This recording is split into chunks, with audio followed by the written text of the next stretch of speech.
ये हमारा कंटेंट है कि आज हम लोग क्या क्या डिस्कस करेंगे। तो सबसे पहले हम लोग प्री हिस्ट्रिक जो इंडिया हो गया, ठीक है ना, उसे डिस्कस करेंगे। इंडस वैली सिविलाइजेशन को हम लोग डिस्कस करेंगे।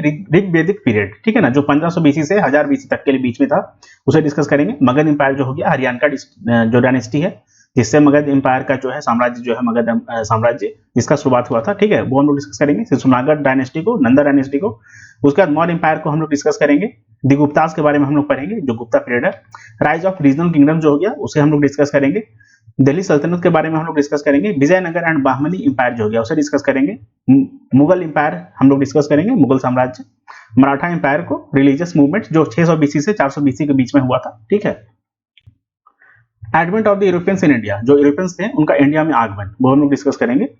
Important events under governor generals of India, जो भी गवर्नर जनरल्स हो गए, वाइसराइज हो गए, उन लोगों के बीच में, उन लोगों का जो भी मतलब पीरियड था उस टाइम पे जो भी इवेंट्स वगैरह हुआ था, इंपॉर्टेंट इवेंट्स, वो हम लोग यहाँ पे डिस्कस करेंगे, ठीक है। ग्रेट रिवॉल्ट ऑफ 1857, 1857 का जो क्रांति था उसे हम लोग डिस्कस करेंगे, ठीक है। Important events under viceroys of India, जैसा मैंने पहले बताया। Important events of freedom movement in India, जो फ्रीडम मूवमेंट हुआ था ना, उसके लिए मतलब उस दौरान जो इंपॉर्टेंट इवेंट्स था इंडिया का, भारत का, वो हम लोग डिस्कस कर लेंगे। Social and religious reforms movement जो भी है वो हम लोग डिस्कस करेंगे। इंपॉर्टेंट बैटल्स जो भी हुआ था वो डिस्कस करेंगे। एब्रिविएटेड और अल्टरनेटिव नेम्स, जो कुछ फेमस पर्सनालिटीज हो गए उनको जो भी कुछ नेम वगैरह दिया गया है, ठीक है, वो डिस्कस करेंगे। बिकॉज ये सब जो सवाल है ना, काफी आ जाता है एग्जाम में, और लगभग हर एक एग्जाम में पूछ ले जाता है। List of Indian monuments and their builders, जो भी इतिहास से संबंधित जो भी मॉन्यूमेंट्स है, ठीक है, और उनको बनाने वाले जो बिल्डर्स हैं, जो शासक हैं, ठीक है, जिस शासन काल के दौरान जो बनाया गया था, वो हम लोग डिस्कस करेंगे। List of important foreign travellers जो हो गए और इन्वॉइस जो इंडिया में आए हुए थे, ठीक है ना, जो इंडिया में जिन्होंने ट्रैवल किया था, वो हम लोग डिस्कस करेंगे। फेमस कॉन्स्पिरेसी केसेस जो ब्रिटिश इंडिया के दौरान हुआ था, वो हम लोग डिस्कस करेंगे। वैसे ये ज्यादा इंपॉर्टेंट एसएससी के रिगार्डिंग नहीं है, बट फिर भी हम लोग उसे डिस्कस कर लेंगे, ठीक है, क्या पता कहीं एक आध सवाल आ जाए। List of tribal, non tribal and peasant movements during British India, इसे हम लोग डिस्कस करेंगे, ठीक है। तो ये हमारा जो है वो कंटेंट हो गया, बोलने का मतलब ये हमारा सब टॉपिक्स हो गया जो हम लोग पूरे हिस्ट्री में अभी कवर करने वाले हैं, ठीक है। तो सबसे पहले हम लोग स्टार्ट करते हैं प्री हिस्ट्रिक इंडिया से, ठीक है। जो प्री हिस्ट्रिक इंडिया ना, उसके दौरान क्या क्या हुआ था। तो देखिए, जो पीरियड है डेवलपमेंट, जब स्क्रिप्ट का जब डेवलपमेंट हुआ था, ठीक है ना, जब स्क्रिप्ट जो तैयार हो गया था, उस पीरियड को ही कहा जाता है pre historic times, pre historic times, ठीक है। मतलब कि जिसमें आप लोगों को इतिहास के पन्नों के बारे में, इतिहास के बारे में जानकारी मिले, ठीक है, इतिहास को पन्नों से आप लोगों को इतिहास को जान सकें, वही जो टाइम कहलाता है, वो जो पीरियड कहलाता है, वो होता है प्री हिस्ट्रिक टाइम्स, ठीक है ना। अच्छा, इसे रेफर किया जाता है स्टोन एज के नाम से भी। स्टोन एज किसे कहा जाता है, तो प्री हिस्ट्रिक टाइम्स को ही, या प्री हिस्ट्रिक इंडिया को ही स्टोन एज के नाम से जाना जाता है, या प्री हिस्ट्रिक पीरियड को ही स्टोन एज के नाम से जाना जाता है, ठीक है। या स्टोन एज हम लोग उस पीरियड को भी कह सकते हैं जब डेवलपमेंट ऑफ स्क्रिप्ट जो है हो चुका था, ठीक है ना, या स्क्रिप्ट जब डेवलप हो चुका था। अच्छा, बीसी, ये बीसी हो गया, बीसी या बीसी, इसे दोनों बोलते हैं। इसका मतलब होता है बिफोर कॉमन एरा या बिफोर क्राइस्ट एरा, ठीक है। और एडी या इसे सीई भी बोलते हैं, ठीक है, एडी या सीई भी बोलते हैं, इसे बोलते हैं कॉमन एरा, ठीक है, या इसे क्राइस्ट एरा भी बोलते हैं। Generally the period before the invention of script, जो स्क्रिप्ट का जब इन्वेंशन हुआ था, ठीक है ना, या जब निर्माण हुआ था, या जब जन्म हुआ था, उसके पहले के पीरियड को डिवाइड किया गया था स्टोन एज में, ब्रॉन्ज एज में और आयरन एज में, ठीक है। तो जो भी मतलब स्क्रिप्ट का जब इन्वेंशन हुआ था ना, उसके पहले के पीरियड को डिवाइड किया गया था स्टोन एज, ब्रॉन्ज एज और आयरन एज में, ठीक है। स्टोन एज क्या होता है, तो वैसा समय, वैसा पीरियड जब स्टोन जो है यूज किया जाने लगा था, ठीक है ना, स्टोन का जब इस्तेमाल होने लगा था, ठीक है, उस एज को ही क्या बोलते हैं, या उस पीरियड को क्या बोलते हैं, स्टोन एज, ठीक है, जब स्टोन का इस्तेमाल होने लगा था, यूज होने लगा था। ब्रॉन्ज एज, जब ब्रॉन्ज मेटलर्जी जो है ना, मेटलर्जी बोलने का मतलब होता है जब ओर्स जो है उससे मेटल का एक्सट्रैक्शन, मेटल को जब ओर से निकाला जाता है ना, उसे मेटलर्जी बोलते हैं। तो जब ब्रॉन्ज को ओर से निकाला जाने लगा, या जब डेवलप हो गया था मेटलर्जी, ब्रॉन्ज मेटलर्जी, उस पीरियड को ही कहा जाता है ब्रॉन्ज एज। और आयरन एज क्या है, the period when iron was smelted to produce implements, ठीक है। इंप्लीमेंट्स बोलने का मतलब जो भी कुछ प्रोडक्ट्स वगैरह हो गए, ठीक है, थिंग्स वगैरह, गुड्स वगैरह। तो आयरन के इस्तेमाल से जो इंप्लीमेंट्स वगैरह, वस्तु वगैरह जब इस समय प्रोड्यूस होने लगा, जब बनने लगा, ठीक है, उसे ही कहा जाता है आयरन एज, ठीक है। और यहाँ पे आई थिंक मेल्टेड होगा, मेल्टेड, ठीक है, यहाँ मेल्टेड होगा, ठीक है ना। The earliest age in history is called old stone age और पैलियोलिथिक एज, ठीक है। The period is divided into lower palaeolithic culture, middle palaeolithic culture और अपर पैलियोलिथिक कल्चर।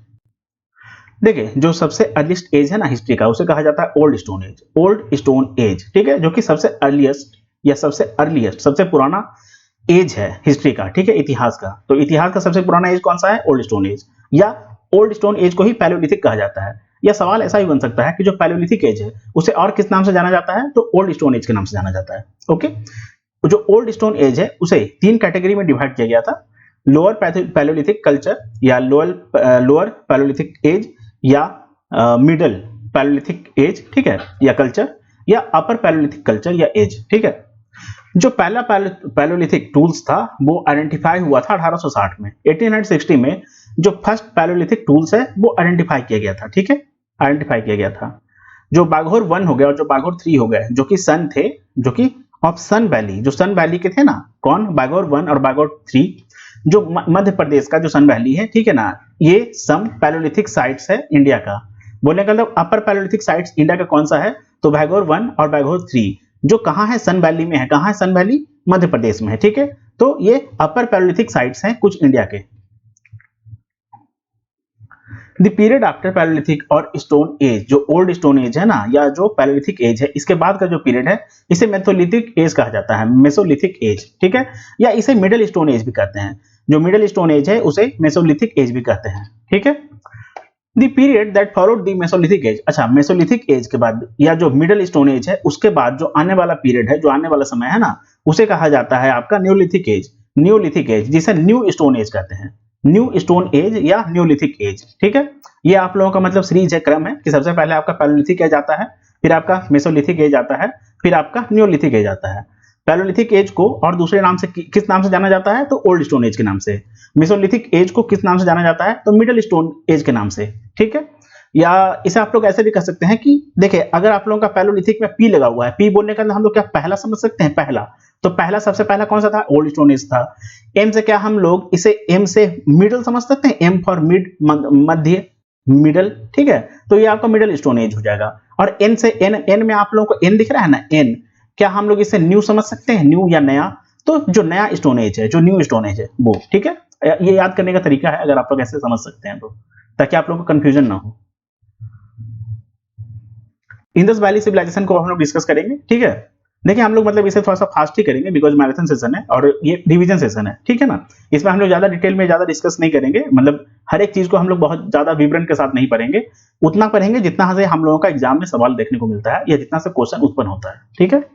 और मैं आप लोगों को बीच बीच में बताते हुए चलूंगा कि हाँ किस तरीके से आप लोगों को एक छोटा सा जो पॉइंट है उससे भी सवाल बन जाता है, ठीक है। एक्चुअली प्रॉब्लम क्या है ना कि पढ़ते तो बहुत सारे लोग हैं, बहुत सारे सोर्सेज को भी यूज करते हैं पढ़ने के लिए, बट उन्हें ये पता नहीं चलता कि हाँ सवाल का फॉर्मेशन कैसे होता है, सवाल को क्रिएट कैसे किया जाता है, या सवाल को घुमाया कैसे जाता है, ठीक है। अचानक से मान लेते हैं उन्होंने कुछ पढ़ा, बट अगर वो सवाल डायरेक्ट उनके जैसा उन्होंने पढ़ा था अगर उस फॉर्मेट में नहीं आया तो वो लोग कंफ्यूज हो जाते हैं, कह रही ये सवाल कहाँ से आ गया, ये एक सवाल कैसे पूछ लिया गया, ये तो मैंने कभी पढ़ा नहीं था, या तो मैंने कभी पढ़ा था तो मुझे समझ में क्यों नहीं आ रहा है, ठीक है। बिकॉज इस टॉपिक को मैं पढ़ा था, बट उस टॉपिक से अगर कोई सवाल आया और वो अगर आप लोग उसको समझ नहीं पाए कि हाँ ये सवाल कहाँ से आ गया, या अगर आप लोग उसका जवाब देने में समर्थ नहीं है, ठीक है ना, ये कैपेबल नहीं है, तो उसके पीछे कारण ये है ना कि आप लोगों को सवाल को थोड़ा सा घुमाना नहीं आता है, ठीक है। अब सवाल को आप लोग तभी घुमा सकते हैं उतना ही, मतलब एक लिमिट तक जहां तक आप लोगों को डेटा वगैरह गिवन हो, ठीक है। अगर मान लेते हैं थोड़ा सा ज्यादा डेप्थ में हो और अगर आप लोगों ने किसी भी ऐसे सोर्स को नहीं पढ़ा है, यूज नहीं किया है पढ़ने के लिए, जिसमें आप लोगों को जो भी इंफॉर्मेशन है वो सबसे ज्यादा डेप्थ में हो, तो फिर जाहिर सी बात है कि आप लोग ज्यादा डेप्थ वाला जो सवाल है वो तो आंसर नहीं कर पाएंगे, ठीक है। तो जो अगर थोड़ा सा मतलब कह सकते हैं कि मॉडरेट लेवल का जो डेटा वगैरह प्रोवाइड आप लोगों को किया गया है, जो मॉडरेट इन्फॉर्मेशन आप लोगों को प्रोवाइड किया गया है, ठीक है, उसके अकॉर्डिंग अगर आप लोगों को सवाल घुमाया जा सकता है या जो घुमाया जाता है तो उसको कम से कम आप लोग आंसर करने में कैपेबल होंगे, ठीक है। आप लोगों को सवाल को इस तरीके से मैं आप लोगों को बताते हुए चलूंगा कि हाँ कैसे सवाल को थोड़ा सा हम लोग चेंज करके देख सकते हैं, इसका फॉर्मेट हम लोग अलग से बदल सकते हैं, उसमें कुछ नयापन ला सकते हैं, ठीक है। जो इंडस वैली सिविलाइजेशन है ना, जो 2550 2550 से लेके 1750 बीसी तक देखा गया था, ठीक है, ये इसका पीरियड था, ठीक है, ये इसका मतलब समय था, काल था, ठीक है। जो इंडस वैली सिविलाइजेशन है वो रिप्रेजेंट करता है ब्रॉन्ज एज कल्चर को, ब्रॉन्ज एज कल्चर, जो ब्रॉन्ज एज का कल्चर है ना उस टाइम पे इंडस वैली सिविलाइजेशन जो है मतलब था, ठीक है ना। अच्छा, इसे हम लोग चैल्कोलिथिक एज भी कहते हैं, जो ब्रॉन्ज एज होता है उसे हम लोग चैल्कोलिथिक एज भी कहते हैं। इंडस वैली सिविलाइजेशन जो है रिप्रेजेंट करता है पहला अर्बनाइजेशन इंडियन हिस्ट्री का, जो भारतीय इतिहास है उसका जो फर्स्ट अर्बनाइजेशन है तो वो कौन सा है, तो इंडस वैली सिविलाइजेशन है, ठीक है। या इंडस वैली सिविलाइजेशन जो है वो क्या रिप्रेजेंट करता है, इंडियन हिस्ट्री के, जो इंडस वैली सिविलाइजेशन है वो इंडियन हिस्ट्री का क्या रिप्रेजेंट करता है, तो फर्स्ट अर्बनाइजेशन, ठीक है ना, फर्स्ट अर्बनाइजेशन हड़प्पा, जो फर्स्ट इन द साइट है, जो पहला इन द साइट है ना हड़प्पा, ये पहला इन द साइट है, पहला इन द साइट है, ठीक है। ये डिस्कवर किया गया था दयाराम साहनी के द्वारा 1921 में, 1921 में। 1921 में जो हड़प्पा, जो कि पहला इन द साइट है, इसे किसने डिस्कवर किया था या इसका खोज किसने किया था? तो दयाराम साहनी ने किया था, ठीक है। अब उसके बाद दयाराम साहनी ने 1921 में क्या डिस्कवर किया था या क्या का खोज किया था? तो हड़प्पा का खोज किया था। हड़प्पा क्या है? फर्स्ट इन द साइट है, ठीक है। दयाराम साहनी ने हड़प्पा का खोज कब किया था? तो 1921 में, 1921 में, ठीक है। इस तरीके से आपका जो सवाल है देखने को मिल सकता है। या एक और सवाल ऐसे बन सकता है कि 1921 में दयाराम साहनी ने जो डिस्कवर किया था तो वो क्या था? तो Harappa first in the site था, ठीक है ना। या 1921 में हड़प्पा जो कि फर्स्ट इन द साइट है उसका खोज किसने किया था? तो दयाराम साहनी ने किया था। इस 3-4 तरीके से आपका ये जो एक लाइन है ना, इससे आपका जो सवाल है बन सकता है, ठीक है। अच्छा, जो सेकंड साइट डिस्कवर हुआ था या जो सेकंड साइट है जिसका खोज हुआ था, ठीक है ना, वो था मोहनजोदड़ो या मोहनजोदारो, इसे दोनों तरीके से कहा जाता है, जिसका खोज किया था आर डी बनर्जी ने। आर डी बनर्जी ने मोहनजोदारो का खोज किया था। क्या है ये? सेकंड साइट है। कहाँ का? जो इंडस वैली सिविलाइजेशन है ना, उसका सेकंड साइट है, second site of Indus valley civilisation, ठीक है, या सेकंड इन द साइट है। मोहनजोदारो जो है वो सेकंड इन द साइट है। आर डी बनर्जी ने इसका खोज किया था 1922 में, 1922 में, ठीक है। जॉन मार्शल जो है वो फर्स्ट स्कॉलर हैं जिन्होंने टर्म को यूज किया था। किस टर्म को यूज किया था? इंडस वैली सिविलाइजेशन को। तो इंडस वैली सिविलाइजेशन जो है पहली बार किस स्कॉलर के द्वारा यूज किया गया था? तो जॉन मार्शल के द्वारा। या जॉन मार्शल जो कि फर्स्ट स्कॉलर थे, इन्होंने किस टर्म को यूज किया था? तो इंडस वैली सिविलाइजेशन को, ठीक है। इस तरीके से आप लोग मतलब क्वेश्चन जो है फॉर्म कर सकते हैं। अपने आप भी सोचने का थोड़ा सा कोशिश कीजिएगा, बिकॉज क्वेश्चन एक्चुअली एग्जाम वगैरह में मैंने देखा है, मैंने बहुत रिसर्च किया है इसके ऊपर, इस बार से मैं आप लोगों को ऐसा बोल रहा हूँ। क्वेश्चन थोड़ा सा डायरेक्ट आता है, बट हम लोग उस तरीके से पढ़ते नहीं है।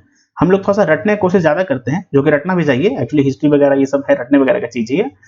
बट फिर भी बात क्या है ना, कि अगर आप लोग इसको थोड़ा सा समझने की कोशिश करेंगे ना, कि हाँ किस तरीके से सवाल बन सकता है या क्या क्या मतलब सवाल को हम लोग रूप दे सकते हैं, ठीक है ना, तो ज्यादा फायदा होगा आप लोगों को। वरना अगर आप लोग सिर्फ एक फिक्स पैटर्न को रट के चले जाएंगे, चाहे वो एमसीक्यू फॉर्मेट में हो या चाहे वो मतलब कंटेंट बेस्ड हो, तो प्रॉब्लम एक्चुअली आप ही को होगा। बिकॉज आप बस उन चीजों को रट रहे हैं जिस तरीके से क्वेश्चन लिखा हुआ है, जिस तरीके से आपको इन्फॉर्मेशन गिवन है, बट उस इन्फॉर्मेशन से या उस कंटेंट से, उस एक लाइन से, उस एक पॉइंट से, उस एक सेंटेंस से अगर आप 2-3 तरीके से या 4 तरीके से, मतलब कि जितना भी टाइप संभव हो, पॉसिबल हो, कि एक सेंटेंस से कितना टाइप का सवाल जो है बन सकता है या कितना तरीके से सवाल पूछा जा सकता है, अगर आप लोग ये नहीं कर पाते हैं तो जाहिर सी बात है प्रॉब्लम होगा, और प्रॉब्लम होगा, ठीक है।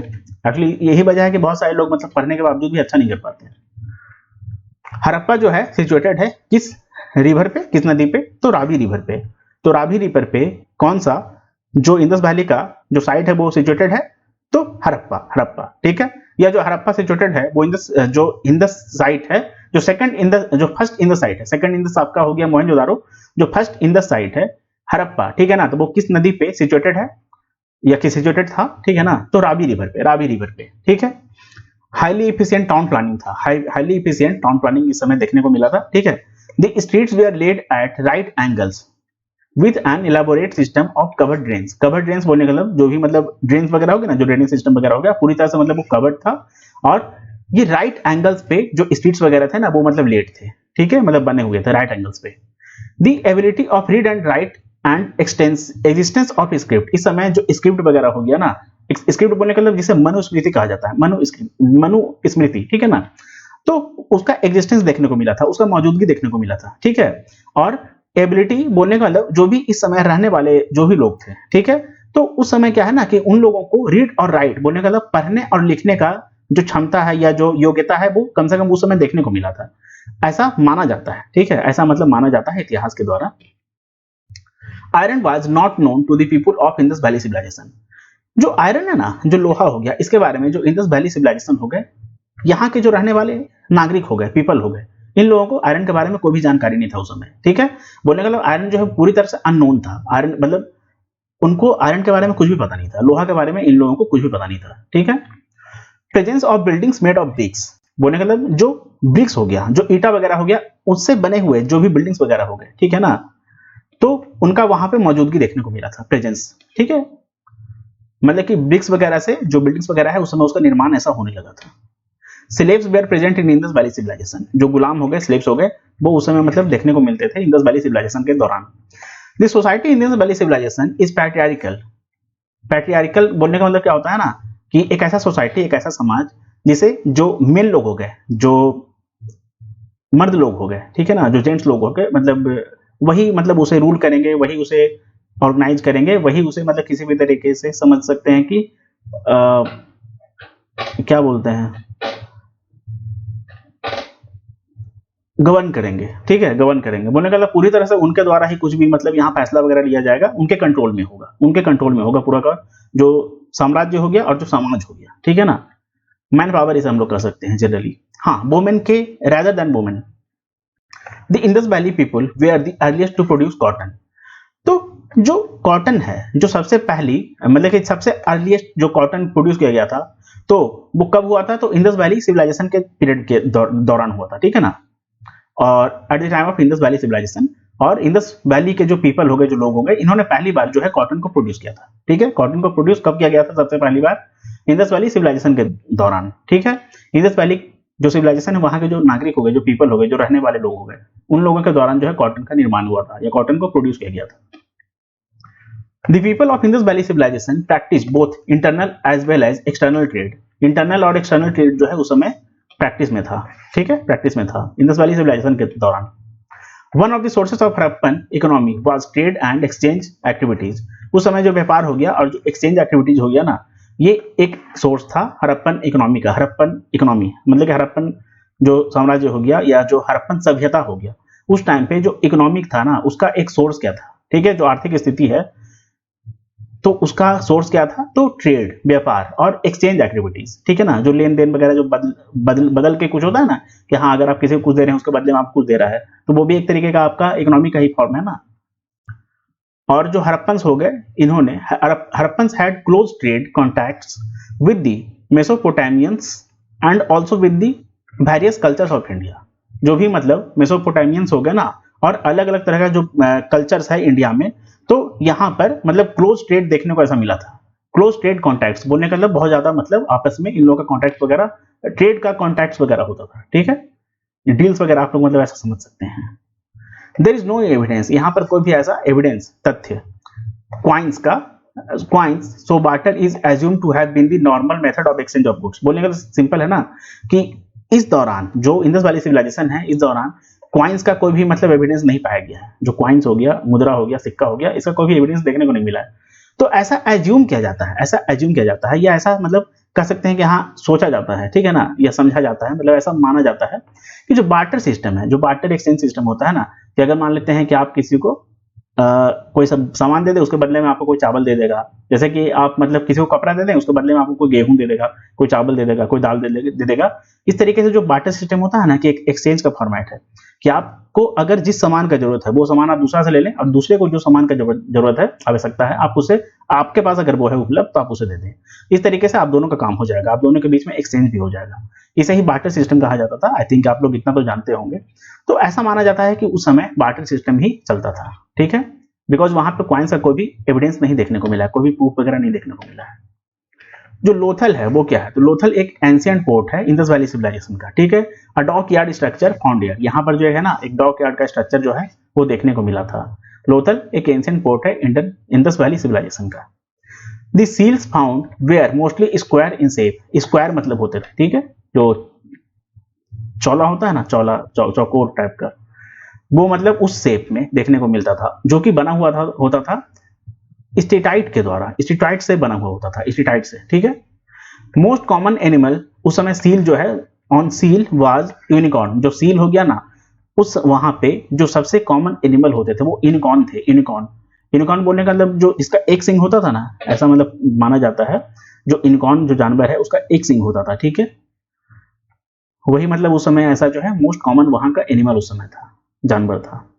Mohenjodaro means the mount of death. अच्छा, मोहनजोदारो क्या होता है, ये जो है माउंट ऑफ डेथ है। बोलने का मतलब मृतकों का टीला इसे कहा जाता है। जो भी लोग मर जाते थे, उन लोगों का कह सकते हैं कि उनका जो पार्थिव शरीर हो गया, उन लोगों से बना हुआ ही एक पहाड़ टाइप का, ठीक है, टीला टाइप का। मोहनजोदारो वही होता है माउंट ऑफ डेथ। ये सवाल जो है कि मोहनजोदारो को और क्या कहा जाता है या मोहनजोदारो क्या है, तो माउंट ऑफ डेथ है। ये सवाल बहुत बार रिपीट होता है, हर एक एग्जाम में लगभग ये सवाल जो है देखने को मिला है, बहुत ज्यादा एक कॉमन सवाल है। इंदस पीपुल जो हो गए ये वर्शिप करते थे किस चीज को, नेचर, नेचर को, प्रकृति को ये लोग वर्शिप करते थे, ठीक है, प्रकृति का पूजा करते थे। They worship the people tree, जो पीपल ट्री होता है ना, पीपल का पेड़, ठीक है, इसका ये लोग मतलब पूजा करते थे, ठीक है। Figures of mother goddesses have been discovered, जो मदर गॉडेस हो गए ना, इनका जो फिगर वगैरह है वो डिस्कवर इस समय किया गया था लार्ज नंबर में, मतलब बहुत ही भारी मात्रा में, और जो इंडिकेट करता है वर्शिप ऑफ फीमेल डाइटी, जो फीमेल डाइटी बोलने मतलब फीमेल देवी वगैरह हो गए ना, ठीक है ना, जो फीमेल देवी वगैरह हो गए उनका वर्शिप को ये इंडिकेट करता है, दर्शाता है, ठीक है। चीफ मेल डाइटी जो हो गए वो पशुपति महादेव थे, जो पशुपति महादेव हो गए वो चीफ मेल डाइटी थे। तो जो इंडस वैली सिविलाइजेशन है उस समय जो चीफ मेल डाइटी जो है वो मतलब कौन ऐसे पाए गए थे या कौन थे, तो पशुपति महादेव थे, ठीक है। या पशुपति महादेव को चीफ मेल डाइटी के रूप में कब वर्शिप किया जाता था या कब मतलब ऐसा पाया गया था, तो इंडस वैली सिविलाइजेशन के दौरान पाया गया था, ठीक है। क्रीमेशन जिसे दाह संस्कार कहते हैं कि आग में मतलब जिसे जला दिया जाता है ना, जो मृतक शरीर है या जो पार्थिव शरीर वगैरह हो गया उसे जब आग में जला दिया जाता है, ठीक है, उसका जो दाह संस्कार वगैरह हो जाता है उसे क्रीमेशन कहा जाता है, जो कि पॉपुलर वे था डिस्पोजल करने का बॉडी को, जो भी मतलब बॉडी हो गया ना उसे पूरी तरह से मतलब नष्ट करने का, खत्म करने का, जो कि पॉपुलर तरीका था, ठीक है। क्या था पॉपुलर तरीका, तो क्रीमेशन। पीपुल जो थे इस एज के, पीपल ऑफ दिस एज, ठीक है, दिस एज बिलीव, अच्छा कौन से age, bronze age, bronze age, bronze age मतलब कब, जो आपका इंडस वैली सिविलाइजेशन है उस समय आपका ब्रॉन्ज एज जो है वो पाया गया था, ठीक है, या उसे ब्रॉन्ज एज भी कहते हैं, ये आप लोग यहाँ पे देख सकते हैं ब्रॉन्ज एज कल्चर, ठीक है ना। और जो आपका चैल्कोलिथिक एज है, ठीक है, इसे कॉपर एज भी कहा जाता है, कॉपर एज, ठीक है, चैल्कोलिथिक एज जो है वो आपका कॉपर एज के नाम से भी जाना जाता है, ठीक है। तो जो इंडस वैली के जो लोग हो गए ना, इंडस वैली जो है उसके जो लोग हो गए ये बिलीव करते थे, ये ऐसा मानते थे कि लाइफ आफ्टर डेथ भी होता है, बोलने का मतलब जो डेथ है ना उसके बाद भी जो है वो लाइफ देखने को मिलता है, या जो मौत हो जाएगा उसके बाद भी जिंदगी देखने को मिलेगा, ठीक है, या उसके बाद भी एक जिंदगी होगा, ऐसा इन लोगों का मानना था, ऐसा सोचते थे, बिलीव था, बिलीव बोलने का ऐसा इन लोग विश्वास करते थे। इंडस वैली सिविलाइजेशन जो है वो डिक्लाइन हुआ था फ्रॉम अबाउट 1900 BC, जो 1900 BC है ना इस टाइम पे देखने को मिला था कि इंडस वैली सिविलाइजेशन जो है वो डिक्लाइन हुआ था। चेंजेस इन क्लाइमेट, उस समय मतलब जो क्लाइमेट वगैरह हो गया उसमें चेंजेस, बदलाव, decline of the trade with Mesopotamia and the drying of the river, जो रिवर वगैरह जो नदी वगैरह है ना, ड्राई करना मतलब सूख जाना, ठीक है ना, जो सुखाड़, नदियों में सुखाड़ देखने को इस समय मिला था, ठीक है। ट्रेड जो है वो डिक्लाइन हो चुका था मेसोपोटामिया के बीच में, बीच विथ बोलने का मतलब उनके साथ जो या उनके बीच जो ट्रेड होता था ना वो डिक्लाइन हो चुका था, ठीक है। And water resources due to continuous drought, जो ड्राउट बोलने का जो सुखाड़ होता है ना, जो सुखाड़ हो गया, जो लगातार मतलब जो सुखाड़ देखने को मिला था ना मतलब बहुत लंबे समय तक, उसके वजह से क्या हुआ था, जो वाटर रिसोर्सेज वगैरह है ना वो सब भी मतलब ड्राई हो चुका था, जो रिवर वगैरह है वो सूख चुका था, ठीक है, नदी वगैरह जो है वो सूख रहा था ड्राउट की वजह से, सुखाड़ की वजह से। Are some of the reasons attributed by historians for the decline, जो इंडस वैली सिविलाइजेशन का जो डिक्लाइन हुआ था ना तो उसका यही सब जो है सबसे मतलब मेजर जो है या कह सकते हैं कि जो इंपॉर्टेंट रीजंस जो है वो पाया जाता है या देखने को मिलता है, ठीक है। अच्छा, invasions, floods and shifting of the river course are also cited as reasons for the ruin of Indus valley civilization, जो इंडस वैली सिविलाइजेशन है, ठीक है ना, इसका जो खत्म हो चुका था या इसका मतलब खात्मा का जो समय था, ठीक है, या रिन बोलने का मतलब जो बर्बाद होना है ना, तो उसके लिए जो इन्वेजन वगैरह हो गया, इन्वेजन बोलने के लिए हम लोग घुसपैठ समझ सकते हैं, ठीक है, या जो आपका फ्लड्स हो गया, बाढ़ भी, ठीक है ना, या शिफ्टिंग ऑफ द रिवर, या जो रिवर वगैरह जो शिफ्ट हो चुका था इस दौरान रिवर कोर्स, ठीक है ना, तो इसे भी साइटेड बोलने का मतलब इसे भी ऐसा माना जाता है कि ये सब रीजन है, कारण है इंडस वैली सिविलाइजेशन के बर्बादी का, ठीक है, या खत्म होने का, नष्ट होने का, या खत्म होने का, ऐसा सिंपल समझिए। अच्छा, जो साइट्स हो गए और जो आर्कियोलॉजिकल फाइंडिंग्स हो गए इंडस वैली सिविलाइजेशन के दौरान, ठीक है, उसे मतलब हम लोग देख लेते हैं। तो अच्छा एक बात और, इंडस वैली सिविलाइजेशन को हड़प्पन सिविलाइजेशन के बारे में भी कहा जाता है, हड़प्पा सभ्यता, ठीक है ना, यह हड़प्पन सभ्यता जो कि सबसे ओल्ड सभ्यता है, सिविलाइजेशन है, one of the oldest civilization है, या मतलब ओल्डेस्ट सिविलाइजेशन है। जो हड़प्पा हो गए मतलब अकॉर्डिंग टू द हिस्ट्री या हिस्टोरियंस, जो हड़प्पा है, हड़प्पा का जो साइट है ना वहां पर 6 ग्रैंडरीज, ग्रैंडरीज बोलने का मतलब जहां पर आपका स्टोर हाउस, स्टोर हाउस, ठीक है ना, जो कोल्ड स्टोरेज टाइप का होता है ना, स्टोर हाउस वगैरह जहां अनाज वगैरह रखा जाता है। ग्रेनरीज बोलने का मतलब ग्रेन्स के लिए स्टोर हाउस, ठीक है। तो 6 ग्रेनरीज जो है वो रो में देखने को मिला था। वर्किंग फ्लोर्स वगैरह होते थे। मदर गॉडेस का फिगर्स ऐसा यहाँ पे पाया गया था। और क्रूसिबल फॉर ब्रॉन्ज, क्रूसिबल बोलने का मतलब पॉट होता है, पॉट ब्रॉन्ज वगैरह से बना हुआ जो पॉट हो गया, ठीक है, बर्तन देखने को मिला था, क्योंकि ब्रॉन्ज कल्चर था ना यहाँ इस समय पे। मोहनजोदारो में क्या देखने को मिला था, ग्रेट बाथ, ठीक है ना, great bath, great granary, bronze image of a nude women dancer, कोई वोमेन डांसर थी, उनका एक न्यूड मतलब जो इमेज है वो मतलब वैसा देखने को मिला था, ठीक है। और steatite, steatite image of bearded man, एक बियर्डेड बोलने का मतलब पूरा दाढ़ी वगैरह जो होता है ना, वैसे एक मैन का जो है एक इमेज देखने को मिला था, ठीक है। स्टेटाइट का एक्चुअली मुझे मतलब नहीं मालूम है, आप लोग प्लीज देख लीजिएगा या मैं चेक कर लेता हूँ डिक्शनरी में, ठीक है।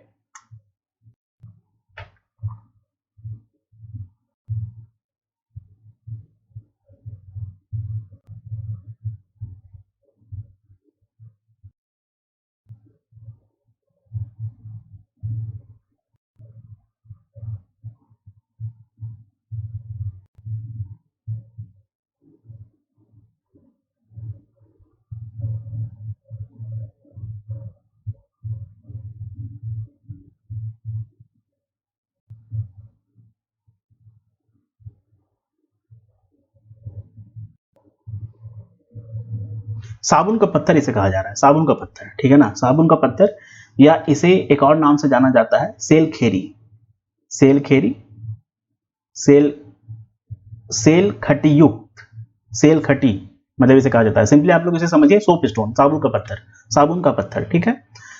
जो चनहुदारो हो गया, जो चनहुदारो हो गया, ठीक है ना, ये मतलब एक साइट है, वैसे इसका ज्यादा जिक्र नहीं हुआ है। जो सिटी ऑफ सिटाडल है, जो सिटी ऑफ सिटाडल है, ठीक है। और चनहुदारो में सिटी ऑफ सिटाडल टेराकोटा से बना हुआ जो बुलक काट हो गया, टेराकोटा से बना हुआ, टेराकोटा बोलने का मतलब होता है ना एक रेड मतलब कलर का जो क्ले वगैरह होता है, जो मिट्टी होता है रेडिश टाइप का होता है, ठीक है ना, इन नेचर या इन कलर, और उसे बेक करके पका के मतलब जो बनाया जाता है उससे अगर कुछ सामान वगैरह वस्तु वगैरह, ठीक है, तो उसे ही कहा जाता है टेराकोटा, ठीक है। जो इससे बना हुआ टेराकोटा मॉडल बोलने के लिए टेराकोटा से बना हुआ एक मॉडल बुलक कार्ट का, जो बैलगाड़ी हो गया उसका, ठीक है, बुलक कार्ट बैलगाड़ी। लोथल में क्या देखने को मिला था, तो डॉक यार्ड देखने को मिला था, ठीक है। राइस हज देखने को मिला था। डबल बरियल, डबल बरियल का मतलब होता है मेन और वुमेन को एक साथ दफना देना, ठीक है, मेन और वुमेन का जो बरियल है ना वो मतलब एक साथ हो जाना, ठीक है, इसे ही डबल बरियल कहा जाता है। टेराकोटा से बना हुआ एक मॉडल शिप का, ठीक है, जहाज हम लोग समझ सकते हैं इसे। उसके बाद सुराको तारा जो हो गया या सुराको तारा जो हो गया, यहाँ पे आप लोगों का बोन्स ऑफ हॉर्स, जो हॉर्स हो गया, जो घोड़ा हो गया, इसका बोन्स, इसका जो हड्डी हो गया वो देखने को मिला था। और ओवल ग्रेव देखने को मिला था, ठीक है। जो डायमाबाद हो गया या जो दाइमाबाद हो गया, यहाँ पे आपका ब्रॉन्ज इमेजेस देखने को मिला था, ब्रॉन्ज इमेजेस, ठीक है, ब्रॉन्ज इमेजेस। जो आपका धोलावीरा हो गया, यहाँ पे आप लोगों का ये जो है डिवाइडेड था 3 पार्ट्स में, और यहाँ पर जो धोलावीरा हो गया ना ये आपका 3 पार्ट में डिवाइडेड था, ठीक है। और यहाँ पे आपका एक लार्ज वेल, बहुत बड़ा जो कुआं है वो देखने को मिला था, और एक बात देखने को मिला था। जो काली बंगन हो गया, जो काली बंगन या काली बंगान हो गया, वहां पे आपका जो मेसोपोटामियन सिलिंड्रिकल सील, जो मेसोपोटामियन का जो सिलिंड्रिकल सील है वो देखने को मिला था। और 7 फायर अल्टर्स देखने को मिला था, 7 फायर अल्टर्स, ठीक है, 7 fire altars.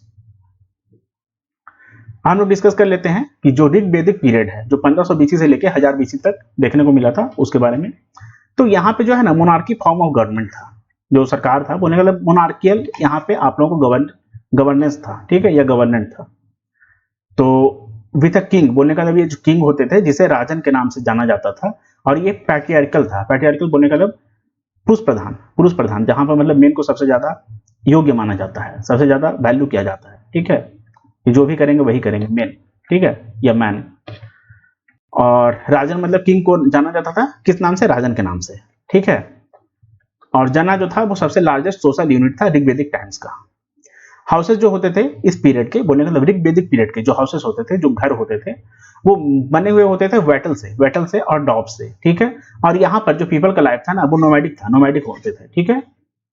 There is no sign of urbanization during this period. जो ऋग्वेदिक पीरियड है इस टाइम तक अर्बनाइजेशन जो हो गया, इसका कोई भी साइन देखने को नहीं मिल रहा है, मतलब इसका कोई भी इससे रिलेटेड कोई भी एविडेंस वगैरह नहीं देखने को मिला है, ठीक है, कि क्या इस टाइम पे अर्बनाइजेशन जो है वो हो चुका था। They were a pastoral and cattle rearing people, ये लोग मतलब पैस्टोरल थे, और कैटल रियरिंग जो होता है ना, मतलब कह सकते हैं कि जो चरवाहा टाइप के होते हैं वैसे मतलब पीपल थे, ठीक है, cattle rearing people. They indulge in agriculture, ये लोग मतलब खेती बाड़ी में इंडल्ज थे, खेती बाड़ी वगैरह मतलब इन लोगों का पेशा था ऐसा कह सकते हैं, ठीक है, उसमें लगे रहते थे। जो प्रोडक्ट्स होते थे वो made out of copper, copper से बने हुए प्रोडक्ट्स होते थे, आयरन से, और ब्रॉन्ज वेयर इन यूज। अच्छा, इस समय जो आयरन है वो मतलब कि देखने को मिल चुका था, और ब्रॉन्ज भी जो है उसका मतलब इस्तेमाल होता था, ठीक है। जो भी प्रोडक्ट्स हो गया, थिंग्स हो गया, वस्तु हो गया, ठीक है, कोई भी आइटम हो गया, वो किससे बने हुए होते थे, कॉपर, आयरन एंड ब्रॉन्ज से, ठीक है। किस समय, ऋग्वेदिक पीरियड के दौरान। ऋग्वेदिक पीरियड जो है वो कब से कब तक देखने को मिला था, तो 1500 बीसी से 1000 बीसी तक, ठीक है, या 1500 बीसी से 1000 बीसी तक। दे हैड हॉर्स चैरियोट्स, यहां पे जो है घोड़े वगैरह का चैरियोट्स रहता था, ठीक है। Cotton and woollen fabrics were spun and used and initially trade was conducted through the barter system, barter system भी यहाँ पे मतलब फॉलो होता था, मतलब कि जो ऋग्वेदिक पीरियड है ना उस समय भी बार्टर सिस्टम देखने को मिलता था। बट लेटर ऑन क्वाइंस, अच्छा उसके बाद क्या हुआ कि क्वाइंस वगैरह जो है जिसे निस्का कहा जाता था वो इस्तेमाल होने लगा। तो जो ऋग्वेदिक पीरियड है उस समय जो क्वाइंस था उसे किस नाम से जाना जाता था, तो निस्का कहा जाता था, निस्का के नाम से जाना जाता था। ये जो निस्का है जो कि क्वाइन का एक फॉर्म है, वो कब यूज में आया, तो ऋग्वेदिक पीरियड के दौरान यूज में आया, ठीक है। और कॉटन और उलन, जो कॉटन और उलन वगैरह हो गया ना, तो उसका जो फैब्रिक वगैरह है मतलब वो इस्तेमाल होता था उस समय। और जो भी व्यापार वगैरह हो गया, जो भी ट्रेड वगैरह हो गया, वो कैसे कंडक्ट होता था, बार्टर सिस्टम के द्वारा। बाद में क्या हुआ कि वहां पर क्वाइन का आविष्कार हो चुका था, ये क्वाइन जो है वो इस्तेमाल होने लगा था। क्वाइन का नाम क्या था, जो भी सिक्का हो गया उसका नाम क्या था, तो निस्का, निस्का। इंदिरा, अग्नि एंड सूर्य, इंदिरा, अग्नि और सूर्य वेर द इंपॉर्टेंट गॉड्स, तो सबसे ज्यादा इंपॉर्टेंट मुख्य जो भगवान थे या जो गॉड्स वगैरह थे वो कौन मतलब थे जिनका पूजा किया जाता था, जिन्हें वर्शिप किया जाता था, तो इंदिरा, अग्नि और सूर्य। जो सूर्य हो गए इंद्र, और इंद्रदेव जो हो गए, और जो अग्नि हो गए, ठीक है, उनका ही यहाँ पे मतलब उस समय अग्नि देवता जो हो गए उनका ही समय मतलब पूजा किया जाता था, वर्शिप किया जाता था, ठीक है। जो ट्राइबल इंस्टीट्यूशंस हो गए लाइक सभा, समिति, विधाता एंड गणा वेयर इंपॉर्टेंट असेंबलीज, तो इंपॉर्टेंट असेंबलीज ऋग्वेदिक पीरियड के दौरान क्या था, तो जो भी ट्राइबल इंस्टीट्यूशंस थे जिनमें आपका सभा हो गया, समिति हो गया, विधाता हो गया और गणा हो गया, ये इंपॉर्टेंट असेंबलीज थे, ठीक है। वुमेन इंजॉयड रिस्पेक्टेबल पोजीशन, इस समय क्या हुआ था ना कि वुमेन का जो है वो थोड़ा सा रिस्पेक्ट वगैरह मिलने को मतलब मिलने लगा था या मिलता था, इनका जो पोजीशन था वो थोड़ा सा रिस्पेक्टेबल था, ठीक है, मतलब थोड़ा सा सम्मान वगैरह मिलता था। They were allowed to take part in sabhas and samitis, अच्छा इन लोगों को ऐसा अलाउ किया गया था कि ये लोग मतलब शामिल हो सकती हैं जो भी सभा वगैरह और समिति वगैरह होगा उसमें, ठीक है, कब, ऋग्वेदिक पीरियड के दौरान। ऋग्वेदिक पीरियड का जो टाइम था या टाइम पीरियड था वो क्या था, तो 1500 बीसी से लेके 1000 बीसी, ओके। और इस समय जो क्वाइन है जो यूज में आने लगा था, क्या नाम था उसका, निस्का। द काउ, जो काउ हो गया ना, गाय, कंसीडर किया जाता था प्रीशियस एसेट के रूप में, मतलब कि एक बहुत ही एसेट था, एसेट बोलने का मतलब संपत्ति के रूप में जो है ना उस समय गाय को देखा जाता था, काउ को जो है वो कंसीडर किया जाता था, माना जाता था, ठीक है, काफी प्रीशियस, काफी महत्वपूर्ण। There was no child marriage, इस टाइम पे क्या होता था कि कोई भी मतलब जो बचपन में जो बाल विवाह होता है ना, जो छोटे मतलब उम्र में, तो चाइल्ड मैरिज इस टाइम पे नहीं था। देयर इज नो एविडेंस, ऐसा कोई भी एविडेंस नहीं है जब सती और जो पर्दा सिस्टम है, सती प्रथा या सती सिस्टम जिसे कहा जाता है, या जो पर्दा सिस्टम हो गया, इस टाइम पे ऐसा कोई भी ऐसा प्रैक्टिस नहीं होता था, मतलब ये सब देखने को नहीं मिलता था, ठीक है।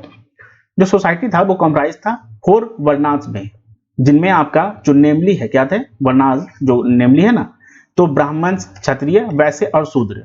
तो जो ब्राह्मण, क्षत्रिय, वैश्य और शूद्र जो है, जो कि 4 वर्णाज हैं या 4 वर्णाज हैं, ठीक है ना। तो किस टाइम पे तो मतलब देखने को मिले थे, या किस टाइम पे जो सोसाइटी है इस मतलब ये लोग सोसाइटी में मतलब शामिल थे या कंसीडर्ड कॉम्प्राइज करते थे इससे, तो ऋग्वेदिक पीरियड के दौरान, ठीक है। टाइप्स ऑफ वेदास, कौन कौन से वेदास के टाइप थे, तो ऋग्वेदा, सामवेदा, यजुर्वेदा और अथर्ववेदा, ठीक है। ऋग्वेदा जो है वो one of the oldest text in the world है, जो ऋग्वेदा है ना वो वर्ल्ड का, विश्व का वन ऑफ द ओल्डेस्ट, जो मतलब जितना ही पुराना ओल्डेस्ट है ना उसमें से एक, उसमें से एक है, वन ऑफ द ओल्डेस्ट बोलने का मतलब जितना भी पुराना हो गया उनमें से एक है, क्या, ऋग्वेदा।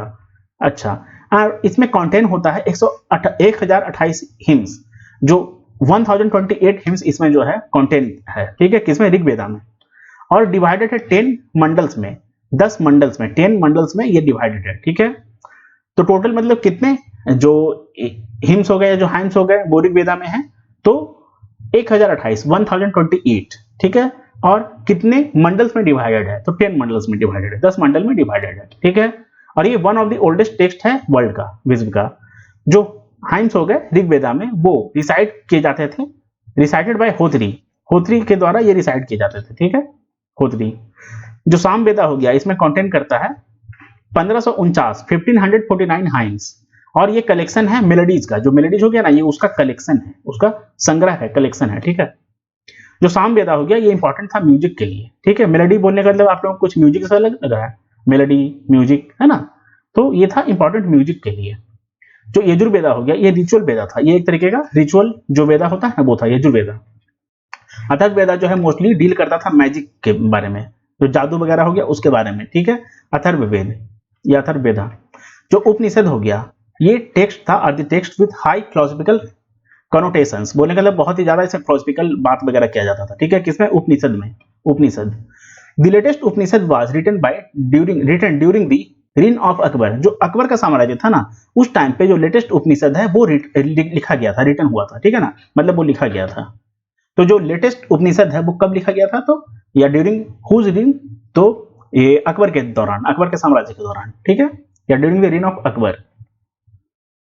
रामायण जो है वो रिटन हुआ था, मतलब रामायण जो है किसके द्वारा लिखा गया था, तो रामायण लिखा था वाल्मीकि ने। इट इज नोन एज आदि काव्य, आदि काव्य। अच्छा, जो वाल्मीकि ने जब रामायण लिखा था तो उसे किस नाम से जाना जाता था, आदि काव्य, आदि काव्य, ठीक है, आदि काव्य। और ये कॉन्सिस्ट करता है 24,000 श्लोक, 24,000 श्लोक जो है इसमें, मतलब कि बताया गया है इसके बारे में, ठीक है ना, श्लोक जो है इसमें सम्मिलित है, ये इसके बारे में बताया गया है, ठीक है। महाभारत जो है कंपोज किया गया था वेद व्यास के द्वारा, तो महाभारत किसने लिखा था, वेद व्यास ने, जो कि ओल्डेस्ट एपिक्स है वर्ल्ड का, ओल्डेस्ट एपिक्स है वर्ल्ड का, ओल्डेस्ट एपिक्स है वर्ल्ड का, ठीक है। Vedas are collectively known as Shruti, जो वेदास होते हैं ना, उन्हें, जैसे कि जो भी आपका ऋग्वेद हो गया, सामवेद हो गया, यजुर्वेद हो गया और अथर्ववेद हो गया, अगर इसे हम लोग कलेक्टिव बोलेंगे तो क्या बोलेंगे, श्रुति, श्रुति, ठीक है। और वेदांगास और या वेदांगास या Vedang are collectively known as स्मृति, तो स्मृति किसे कहते हैं, वेदांश को, वेदांश को, ठीक है, या वेदांगास को। वेदांगास आर 6 इन नंबर, ये जो वेदांगास है ना, टोटल कितने हैं, तो टोटल 6 है, 6 है, ठीक है। दे आर, कौन कौन से है ये, तो ये आपका शिक्षा हो गया, जिसे फोनेटिक्स कहा जाता है, शिक्षा, फोनेटिक्स, ठीक है। कल्प, रिचुअल कैनन, ये रिचुअल के बारे में आप लोगों को बताता है, कल्प, ठीक है। व्याकरण, जिसे ग्रामर कहा जाता है। निरुक्ता, जिसे एक्सप्लेनेशन कहा जाता है, एक्सप्लेन करना, ठीक है ना, मतलब पूरी तरह से विवरण देना, समझाना। जो चंद है वो आपका वैदिक मीटर है, वैदिक मीटर है, ठीक है। और जो ज्योतिष है ये आपका एस्ट्रोलॉजी है, जो ज्योतिष शास्त्र होता है ना, एस्ट्रोलॉजी, ठीक है। ये सब आपका वेदांश है, वेदांश है, वेदांगास, ठीक है ना। टोटल कितने हैं, 6 हैं, ठीक है। और जो मेटल्स थे, जो ऋग्वेदिक पीपल जिसके बारे में जानते थे, या metals known to Rigvedic people, तो गोल्ड, जिसे हिरण्य कहा जाता था, गोल्ड को क्या कहा जाता था, हिरण्य, कब, ऋग्वेदिक पीरियड के टाइम पे, कब, 1500 बीसी से 1000 बीसी के टाइम पे। और आयरन, जिसे श्याम कहा जाता था या श्यामा कहा जाता था, ठीक है। कॉपर या ब्रॉन्ज, जिसे अयास कहा जाता था, ठीक है, इसे अयास कहा जाता था। और हम लोग स्टार्ट करते हैं, देखिए, मगध एम्पायर को, ठीक है ना। जो हरियाणा का डायनेस्टी है, इसके जो सबसे पहले रूलर थे, या जो मगध जो डायनेस्टी है, जो मगध एम्पायर है, उसे जो सबसे पहले रूलर थे, ये उसको, उसके संस्थापक कौन थे, तो बिंबिसार थे। वैसे बिंबिसार के आई थिंक जो दादाजी हो गए, ठीक है ना, उन्होंने शुरुआत किया था।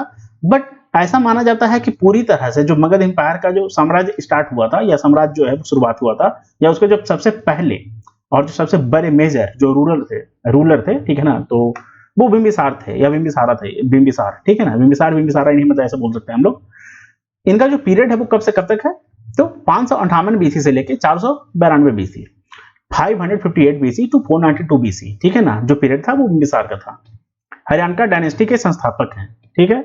और मगध एम्पायर का शुरुआत ही हुआ था हरियाणा डायनेस्टी से। He was the founder of Haryana dynasty, जो बिंबिसार है, इन्होंने फाउंड किया था, इसके संस्थापक थे हरियाणा डायनेस्टी के बिंबिसार। ये फॉलो करते थे policy of conquest and expansion, and he annexed अंगा, अंगा को मतलब इन्होंने जीत लिया था, अंगा जो है ना, इसे जीत लिया था इन्होंने। और ये कॉन्केस्ट बोलने का मतलब लड़ाई करके जैसे जीतना, और एक्सपैंड करने का इनका पॉलिसी था कि ठीक है हम लोग मतलब लड़ेंगे और जीतेंगे और उसे मतलब बढ़ाएंगे, अपने साम्राज्य को बढ़ाते जाएंगे। ठीक है, जहां जहां मतलब जीतेंगे तो वहां बढ़ाएंगे ना, सिंपल बात है। क्योंकि जो जीत गया, जो हम जीत गए वो मेरा हो गया। जो फर्स्ट किंग है, अच्छा, जो बिंबिसार थे ये पहले राजा थे, पहले किंग थे, जिनका एक स्टैंडिंग आर्मी हुआ करता था। मतलब आर्मी का मतलब संख्या जो है बहुत ज्यादा मतलब हुआ करता था। ठीक है, स्टैंडिंग आर्मी बोले मतलब बहुत ही बड़ा आर्मी ऐसा हुआ करता था। ठीक है, कॉन्टेम्पोररी थे। कॉन्टेम्पोररी का मतलब होता है समकालीन, कि जो गौतम बुद्ध हो गया ना, ये जब मतलब देखने को मिले थे, मतलब कि जब गौतम बुद्ध वगैरह का जो समय था ना, तो उस टाइम पे ही बिंबिसार का भी जो है वो समय था, उनके समकालीन थे। मतलब कि उनके समय के दौरान ही जो बिंबिसार हैं वो भी मतलब एग्जिस्ट करते थे। He had an effective and excellent administrative system. इनके समय पे जो एडमिनिस्ट्रेटिव सिस्टम है ना काफी ज्यादा इफेक्टिव था। ठीक है, और जो ऑफिसर्स थे ये ऑक्यूपाई करते थे हाई पोस्ट, मतलब अच्छा इन लोगों का मतलब पोस्ट वगैरह था, अच्छा होता था, जो डिवाइडेड था 3 पार्ट में, जिसमें आपका एग्जीक्यूटिव हो गया, मिलिट्री हो गया और जुडिशियल सिस्टम हो गया। ठीक है, इन्होंने बिल्ड किया था जो न्यू राजगृह है ना, राजगृह, जिसे राजगृह के नाम से अभी प्रेजेंटली जाना जाता है, इन्होंने ही बिल्ड किया था, इन्होंने ही बनवाया था राजगृह को। ठीक, अजात शत्रु जो है वो सन है बिम्बिसारा के। ठीक है, अच्छा, इनका जो पीरियड है वो 492 बीसी से 460 बीसी है। ठीक है, अजात शत्रु ने ही जो बिम्बिसार है, इन्हें मतलब जो बिम्बिसार इनके पिताजी हो गए, अजात शत्रु ने ही अपने पिता बिम्बिसार को मार दिया था। ठीक है ना, आप लोग जानते होंगे कि राजा महाराजा के समय में ऐसा होता था कि जब गद्दी को हासिल करना है तो डायरेक्ट अपने पिताजी को, बाप को ही मार दो, हासिल कर लो, और रूलर बन गए थे। ठीक है, शासक बन गए थे। इनका नाम है अजात शत्रु। ठीक है, बिम्बिसारा और जो चेलना है इनके सन थे। जो बिम्बिसारा की जो एक पत्नी हो गई चेलना, उनके ये मतलब सन थे, बेटे थे। ठीक है, अजात शत्रु है, इन्होंने फर्स्ट बुद्धिस्ट काउंसिल जो है बनवाया था, कहाँ, राजगृह में। और just after the death of Buddha, जब बुद्धा जो गौतम बुद्ध हो गए उनका जब डेथ हो गया था ना 483 बीसी में, 483 बीसी में जब बुद्ध का, या जो गौतम बुद्ध हो गए उनका जब देहांत हो गया था, जब डेथ हो गया था, ठीक है, तो राजगृह, जो राजगृह या जो राजगृह हो गया, वहां पे पहला जो बुद्धिस्ट काउंसिल है वो बनवाया था इन्होंने। ठीक है, और इन्होंने जीता था काशी को अटैक करने के बाद। जो उनके मैटरनल जो उनके अंकल हो गए ना, प्रश्नजीत, जो कि किंग ऑफ कोसाला थे, जो कोसाला है उसके जो किंग थे, उसके जो राजा थे, प्रश्नजीत, जो कि अंकल थे किसके, अजात शत्रु के, उन पे मतलब उन्होंने हमला कर दिया था और काशी को इसने जीत लिया था। ठीक है, ये काशी को इन्होंने जीत लिया था, और अपने मतलब जो मैटरनल अंकल बोलने का था, अपने मामा को ही, मतलब मामा जो है, जो किंग ऑफ कोसाला थे, जिनका नाम था प्रश्नजीत। ठीक है ना, इन पे इन्होंने हमला कर दिया था और काशी को भी मतलब जीत लिया था। ठीक है, फतेह वहां हासिल कर लिया था। उदयन के बारे में जानते हैं। उदयन जो है वो अजात शत्रु के सन थे। उदयन जी, जो उदयन हो गया ना, इन्होंने शिफ्ट कर दिया था राजगृह का जो कैपिटल है, जो कैपिटल था ना राजगृह, पहले मतलब जो कैपिटल है मगध एम्पायर का, जो कैपिटल कहाँ था, या जो मगध का जो कैपिटल पहले मतलब कहाँ था, राजगृह में था। फिर पाटलिपुत्रा शिफ्ट हो गया, पाटलिपुत्रा शिफ्ट हो गया। तो राजगृह से जो पाटलिपुत्रा जब कैपिटल मगध का शिफ्ट हुआ था, तो किसने किया था, तो उदयन ने किया था। उदयन कौन है, अजात शत्रु के बेटे, और किसके पोते, किसके ग्रैंडसन, तो बिंबिसारा के। ठीक है, जो नाग दशक हो गया, जो लास्ट रूलर थे हरियाणा का डायनेस्टी के, who was replaced by Shishunaga the governor of Varanasi. Shishunaga कौन थे, गवर्नर थे, वाराणसी के जो गवर्नर थे ना वो सिसुंगा थे। ये जो है रिप्लेस कर दिया था, इन्होंने रिप्लेस किया था नाग दशक को। जो नाग दशक है ना वो लास्ट रूलर थे, सबसे जो अंतिम राजा हो गए ना हरियाणा का डायनेस्टी के, वो थे कौन, नाग दशक। नाग दशक किसने रिप्लेस किया था नाग दशक को, सिसुनाग ने। कौन थे सिसुनाग, या सॉरी सिसुनाग नहीं, सॉरी सिसुंगा, सिसुंगा। ठीक है, तो गवर्नर ऑफ वाराणसी थे। ठीक है, हरियाणा का डायनेस्टी जो है वह सक्सीडेड बाय द सिसुनाग डायनेस्टी। तो उसके बाद क्या हुआ ना कि जो सिसुनाग डायनेस्टी है या सिसुनागा डायनेस्टी है, इसने सक्सीड कर लिया था हरियाणा का डायनेस्टी को। ठीक है, तो हरियाणा का डायनेस्टी जो है, या जो हरियाणा का साम्राज्य है, ये मतलब उस टाइम पे फिर समाप्त हो चुका था। ठीक है, सिसुनाग डायनेस्टी का जो है वहां से फिर उदयन हुआ, या मतलब वहां स्टार्ट हुआ वो। ठीक है, हम लोग देखते हैं जो सिसुनाग डायनेस्टी है, तो 412 बीसी से लेके 344 बीसी तक इसका जो टाइम पीरियड है वो था। Shishunaga was the governor of Kashi, जो काशी हो गया ना उसके ये गवर्नर थे। ठीक है, before becoming king of Magadh, जो मगध के किंग बनने से पहले, मगध के राजा बनने से पहले, ये कहाँ के गवर्नर थे, तो काशी के गवर्नर थे। कौन, सिसुनगा। और इन्होंने जीता था Avanti and brought an end to the long rivalry between Magadha और अवंती। मगध और अवंती के बीच में एक बहुत ही लंबे समय से जो है ना एक मतलब दुश्मनी चल रहा था, राइवलरी चल रहा था, ठीक है। तो इसको इन्होंने खत्म कर दिया था। कैसे? इन्होंने जीत लिया था अवंती को, मतलब लड़ाई हुआ और जीत लिया अवंती को, ठीक है। जो कालशोका है, जो कालशोका है, ये सन थे शिशुनाग के या शिशुंगा के, शिशुनाग, आई थिंक गलत लिखा रहा है क्या, पता नहीं। जो कालशोका है ना, इन्होंने शिफ्ट किया था कैपिटल पाटलिपुत्र को, ठीक है। Kalashoka shifted the capital to Pataliputra. Kalashoka जो है इन्होंने कंडक्ट किया था सेकंड बुद्धिस्ट काउंसिल वैशाली में। तो वैशाली में जो सेकंड बुद्धिस्ट काउंसिल कंडक्ट किया गया था या जो बनवाया गया था, वो कब बनवाया गया था? 383 बीसी में, 383 बीसी में। किसके द्वारा? कालशोका के द्वारा, ठीक है। हम लोग देख लेते हैं जो नंदा डायनेस्टी है उसके बारे में। नंदा डायनेस्टी का जो पीरियड है वो था 344 से लेकर 323 बीसी तक। जो महापद्म नंदा हो गए is called the first historical emperor of India. तो जो पहले हिस्टोरिकल इंपेरर थे इंडिया के, वो कौन थे? महापद्म नंदा, ठीक है। इन्होंने मर्डर किया था काल अशोका का। मर्डर बोलने का इन्होंने मतलब उसे खत्म कर दिया था, ठीक है। ही मर्डर्ड काल अशोका। एक्चुअली पता है क्या, यहाँ पे किल्ड नाम जो है ना वो ज्यादा बेस्ट होना चाहिए। किल्ड थोड़ा सा, मर्डर जो है ना ये सूट नहीं कर रहा है, मतलब सही नहीं है एक्चुअली देखा जाए तो थोड़ा सा। तो जो महापद्म नंदा हो गए ना, जो कि फर्स्ट हिस्टोरिकल इंपेरर थे इंडिया के, भारत के, इन्होंने मतलब हरा दिया था या इन्हें मतलब खत्म कर दिया था, मार दिया था काल अशोका को, ठीक है ना। टू बिकम दी किंग, मतलब राजा बनने के चक्कर में बोले कि हम लोग खत्म कर देंगे तो हम राजा बन जाएंगे, राजगद्दी मेरा हो जाएगा, पूरा शासन मेरा हो जाएगा। ही इज ऑल्सो कॉल्ड, इन्हें सर्व क्षत्रियंतका के नाम से भी जाना जाता था। कास्त्रियंतका, अच्छा, सर्व कास्त्रियंतका के नाम से भी जाना जाता था। किसे? जो महापद्म नंदा हो गए उन्हें। इसका मतलब क्या होता है ना, destroyer of all the Kshatriyas, destroyer of all the Kshatriyas, ठीक है। जो भी मतलब क्षत्रिय वगैरह हो गए ना उसके डिस्ट्रॉयर, ठीक है, उसके संहारक। तो ही कॉन्कर्ड कलिंगा, इन्होंने कलिंगा को जीत लिया, ठीक है। और महापद्म जो हो गए इन्होंने was succeeded by his 8 sons, इनके जो 8 सन्स थे। तो जो महापद्म नंदा हो गए इनके कितने सन थे? 8 थे, ठीक है। सक्सीड किया गया था, ठीक है। और मतलब इन्होंने मतलब सक्सीड कर लिया था, ठीक है ना, ये समझिए हत्या लिया था। And they were together known as the Navanandas और द 9 नंदाज। तो टोटल मतलब इन्हें कहा जाता था नवनंदाज या 9 नंदाज, ठीक है। और उसके बाद जो धन नंदा हो गए, ये लास्ट रूलर थे नंदा डायनेस्टी के। तो जो नंदा डायनेस्टी हो गया उसके जो लास्ट जो रूलर थे, शासक थे, कौन थे? धन नंदा, ठीक है। और आगे हम लोग अब देखते हैं। तो जो ड्यूरिंग दी जो धन नंदा हो गया, यहाँ पे धन नंदा हो जाएगा, ठीक है ना। तो रिज ने जो रिन, सॉरी रिज नहीं, रिन। तो जो इनका जो साम्राज्य था, धन नंदा के साम्राज्य के दौरान क्या हुआ था ना, अलेक्जेंडर ने भारत में आगमन कर दिया था, घुसपैठ कर दिया था, इन्वेड कर दिया था, ठीक है, नॉर्थ वेस्ट इंडिया से। मतलब कि जो नॉर्थ वेस्ट इंडिया हो गया ना, यहाँ पर अलेक्जेंडर ने भारत में घुसपैठ कर दिया था। कब? 327 से लेकर 325 बीसी के बीच में, 327 टू 325 बीसी, ठीक है। फाइनली धन नंदा वाज ओवरथ्रोन, मतलब इन्हें जो है राजगद्दी से हटा दिया गया और चंद्रगुप्त मौर्य ने जो है वो मतलब वहां के फिर रूलर बन गए थे, ठीक है। और विच lead the foundations of the Maurya umpire. तो मौर्य अंपायर के जो संस्थापक हैं वो कौन है? चंद्रगुप्त मौर्य, चंद्रगुप्त मौर्य, ठीक है ना। मगध में, इन मगध, मगध जो साम्राज्य है वहां पर मौर्य अंपायर का जो है वो फाउंडेशन जो है वो हो चुका था। किसके द्वारा? चंद्रगुप्त मौर्य के द्वारा। इन्होंने धन नंदा को हरा दिया था, यह धन नंदा से साम्राज्य को छीन लिया था, हथिया लिया था, ठीक है। अलेक्जेंडर ने Alexander's invasion of India and it's impact, Alexander का भारत में घुसपैठ और उसका जो भी इंपैक्ट था वो क्या था, ठीक है। तो जो अलेक्जेंडर 3 हो गए, जिन्हें अलेक्जेंडर द ग्रेट के नाम से भी जाना जाता है। अलेक्जेंडर द ग्रेट के नाम से किसे जाना जाता है? अलेक्जेंडर 3 को, ठीक है।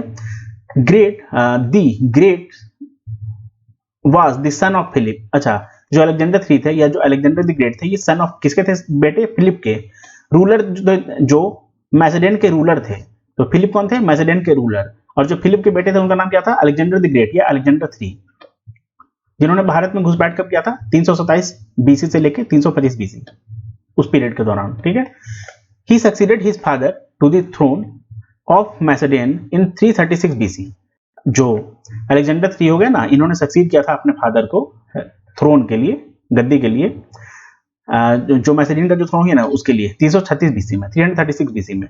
ड्यूरिंग धनानंदा, धनानंदा से दिन, जो धनानंदा का जो साम्राज्य था ना उसके दौरान इन्वेड किया था इन्होंने, अलेक्जेंडर ने भारत में घुसपैठ किया था नॉर्थ वेस्ट इंडिया में सबसे पहले 327 से लेकर 325 बीसी के बीच में।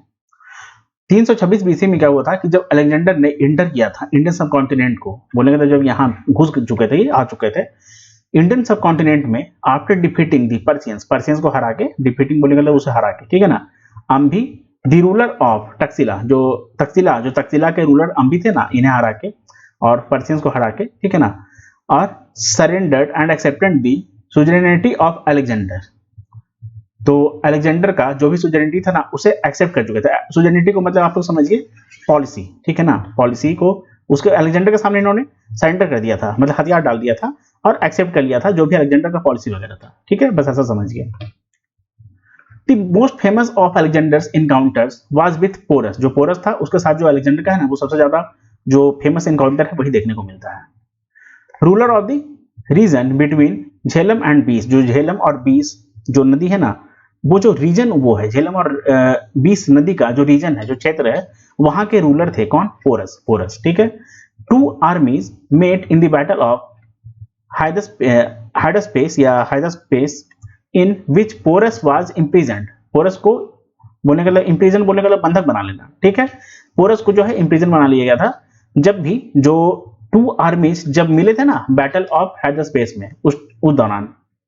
Letter impressed by the Porus dignity, जो पोरस का डिग्निटी था ना उसे इम्प्रेस होके अलेक्जेंडर ने रिस्टोर कर दिया था his throne on the condition of accepting his suzerainty, बोलने का मतलब अलेक्जेंडर के अगर पॉलिसी को जो पोरस है वो एक्सेप्ट कर लेगा ना तो पोरस को जो है वो मतलब फिर से उसका जो थ्रोन है वो रिस्टोर कर देते हैं, बोलने का मतलब फिर से मतलब वो बोलते हैं हाँ ठीक है तुम अपना जो राजगद्दी है उसको संभाल लो, ठीक है, बस इतना ही कहानी है इसका। After that Alexander's army cross the river Chenab, जो चेनाब रिवर है ना उसे अलेक्जेंडर का जो आर्मी है उसने क्रॉस कर लिया, मतलब वहां से आगे बढ़ गए और इन्होंने जीत लिया जो ट्राइब्स बिटवीन, एनेक्स बोलने का मतलब या तो कब्जा कर लेना या तो जीत लेना, ठीक है, कब्जा करना जितना उन लोगों के लिए बराबर होता है ना, ट्राइब्स बिटवीन जो भी ट्राइब्स वगैरह हो गए बिटवीन राबी एंड चेनाब, ठीक है, but his army refuse to cross the river Beas and revolted, लेकिन जो रिवर बीस है ना इसको इसके जो अलेक्जेंडर हो गए उनके आर्मी ने रिफ्यूज कर दिया कि अब वो आगे नहीं बढ़ेंगे या तो उसे मतलब नहीं क्रॉस करेंगे और रिवोल्ट करने लगे, बोलने का मतलब ये लोग विद्रोह करने लगे, ठीक है, विद्रोह करने लगे। They were exhausted after years of battles, मतलब कि बहुत ऐसा लंबे वर्ष तक इन्होंने जो बैटल वगैरह किया था ना, जो युद्ध किया था, इसके बाद ये लोग एग्जॉस्ट हो चुके थे, ठीक है। कौन, जो अलेक्जेंडर का जो आर्मी हो गया, Alexander was forced to retreat in 326 BC। On his way back he died at Babylon in 323 BC। 323 BC में बेबीलोन में अलेक्जेंडर का जो है वो देहांत हो चुका था, मतलब कि अलेक्जेंडर जो है वो मतलब मारे गए थे या तो मर चुके थे, ठीक है, जब वो मतलब वापस जा रहे थे, ठीक है। 326 BC में अलेक्जेंडर जो है उन्हें मतलब वाज फोर्स्ड बोलने का मतलब उन्हें ऐसा फोर्स किया गया कि वो मतलब रिट्रीट करें, रिट्रीट बोलने का मतलब वापस जाए, ठीक है, 326 BC में, 326 BC में। और जब वो बेबीलोन में थे ना तो मतलब कि जब वो वापस जा रहे थे तो जब वो बेबीलोन पहुंचे थे 323 BC के दौरान, उस टाइम ही इनका जो है देहांत हो चुका था, ये मर चुके थे, ठीक है। Alexander's invasion led to the establishment of Greek satrapies in the north western region, जो नॉर्थ वेस्टर्न रीजन है यहाँ पर जो ग्रीक का स्टेपाइज है ना इसका एस्टैब्लिशमेंट जो है वो अलेक्जेंडर के इन्वेजन के दौरान ही हुआ था। ऑफ द इंडियन सब कॉन्टिनेंट का जो नॉर्थ वेस्टर्न रीजन है वहां पर, ठीक है। ट्रेड रूट्स जो है ओपन हुए थे वेस्ट में, जो वेस्ट हो गया ना वहां पर जो ट्रेड्स वगैरह के लिए जो व्यापार वगैरह के लिए जो रूट्स है उसका स्टार्ट हुआ था, ओपन हुआ था, खुला था। In northern India Alexander's invasion augmented political unification under the Mauryas, Alexander का जो इन्वेजन है ना नॉर्दर्न इंडिया में वो पॉलिटिकल यूनिफिकेशन के लिए जो मौर्यस हो गया अंडर द मौर्यास के लिए जाना जाता था, ठीक है। अब उसके बाद आगे देखते हैं हम लोग जो मौर्यन एम्पायर हो गया उसके बारे में हम लोग देख लेते हैं। चंद्रगुप्त थे, ये चंद्रगुप्त मौर्य जो थे वो संस्थापक थे, वो उन्होंने फाउंडेशन किया था मौर्यन एम्पायर का, ठीक है।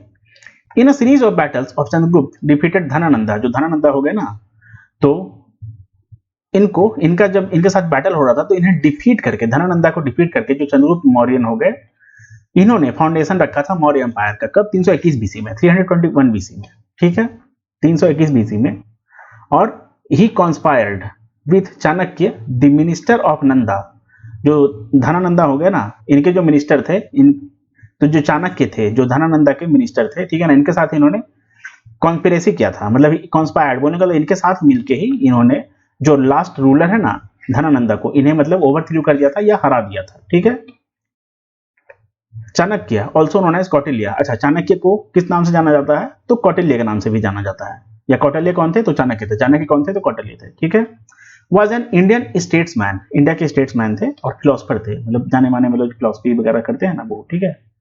और चीफ एडवाइजर थे इंडियन इंपेरर चंद्रगुप्त के, चंद्रगुप्त मौर्य के ही ये जो है चीफ एडवाइजर थे, मतलब कि जो भी इनको मतलब विचार वगैरह ये जो भी मतलब राय मशवरा वगैरह देते थे ना, तो चंद्रगुप्त मौर्य को कौन देते थे, तो चाणक्य देते थे। चाणक्य को और किस नाम से जाना जाता है, कौटिल्य के नाम से जाना जाता है, ठीक है। मौर्य एम्पायर के टाइम का ये बात है। चंद्रगुप्त मौर्य थे, उन्होंने जो धनानंदा हो गए उन्हें हरा के या उन्हें डिफीट करके मौर्य एम्पायर को खड़ा किया था या उसका स्थापना किया था। He is celebrated as the author of the Arthashastra, जो अर्थशास्त्र है ना, तो इनके ऑथर के रूप में इन्हें जाना जाता है, सेलिब्रेटेड, इन्हें माना जाता है, जाना जाता है, ठीक है, ये प्रचलित है। अर्थशास्त्र बोलने का मतलब अर्थशास्त्र का शुरुआत किसने किया था, ये अर्थशास्त्र के ऑथर कौन है, तो चाणक्य या कौटिल्य। चाणक्य और Kautilya is known as the Machiavelli of India, Machiavelli of India के नाम से भी चाणक्य और कौटिल्य को जाना जाता है, ठीक है। अर्थशास्त्र जो है ये एक तरह का प्री स्क्रिप्टिव टेक्स्ट है गुड एडमिनिस्ट्रेशन का, कि एडमिनिस्ट्रेशन को कैसे बढ़िया बनाया जा सके उसके बारे में ही जो है ना ये जो टेक्स्ट फॉर्मेट में बताया गया है, प्री स्क्रिप्टिव टेक्स्ट है, ठीक है, अर्थशास्त्र, ठीक है ना, गुड एडमिनिस्ट्रेशन के बारे में इसमें बताया गया है। मेगास्थेंस जो हो गए वाज द ग्रीक एम्बेसडर, जो ग्रीक के एम्बेसडर हो गए मेगास्थेंस, ठीक है ना, एट चंद्रगुप्त कोर्ट, चंद्रगुप्त का जो कोर्ट हो गया बोलने के लिए चंद्रगुप्त मौर्य जो हो गया ना, इनका जो दरबान था, इनका जो दरबार था, दरबार, ठीक है ना, दरबार, उस टाइम पे जो ग्रीक एम्बेसडर थे वो कौन थे, मेगास्थेंस, ठीक है। Indica is an account of Mauryan India by the Greek writer Megasthenes, Indica जो है एक तरह का अकाउंट था मौर्यन इंडिया का, मौर्यन इंडिया का अकाउंट था इंडिका, ठीक है, किसके द्वारा, ग्रीक राइटर मेगास्थेंस के द्वारा, ठीक है।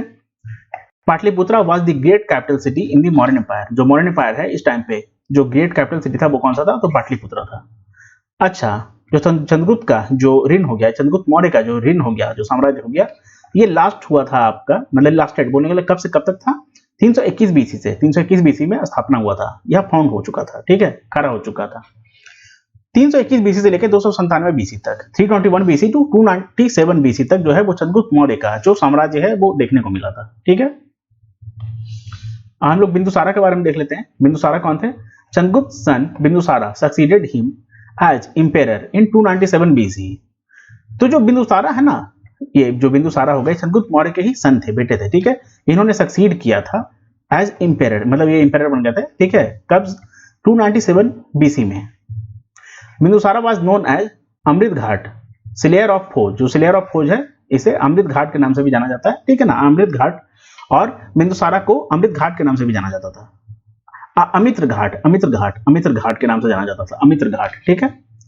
और his sons were appointed as viceroy, तो जो बिंदुसारा के जो बेटे हो गए, ठीक है ना, बिंदुसारा के जो बेटे हो गए इन्हें viceroys of different province of the empire के लिए नियुक्त किया गया था, ठीक है, जो भी मतलब प्रोविंस वगैरह हो गया ना, तो जो भी एम्पायर है मॉडर्न एम्पायर उसके जो डिफरेंट अलग अलग जो प्रोविंस हो गए उनके वाइसराइज के रूप में अपॉइंट किया गया था, किन्हें, बिंदुसारा के बेटों को।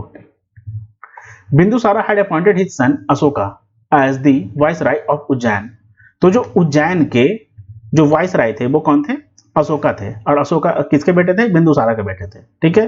तो अशोका के फादर कौन थे, या who is the father of Ashoka, तो बिंदुसारा, या who is the son of Bindusara, who was the viceroy of Ujjain and Ujjain that was the capital of Avanti, ठीक है ना, कौन थे, तो अशोका, अशोका, ठीक है।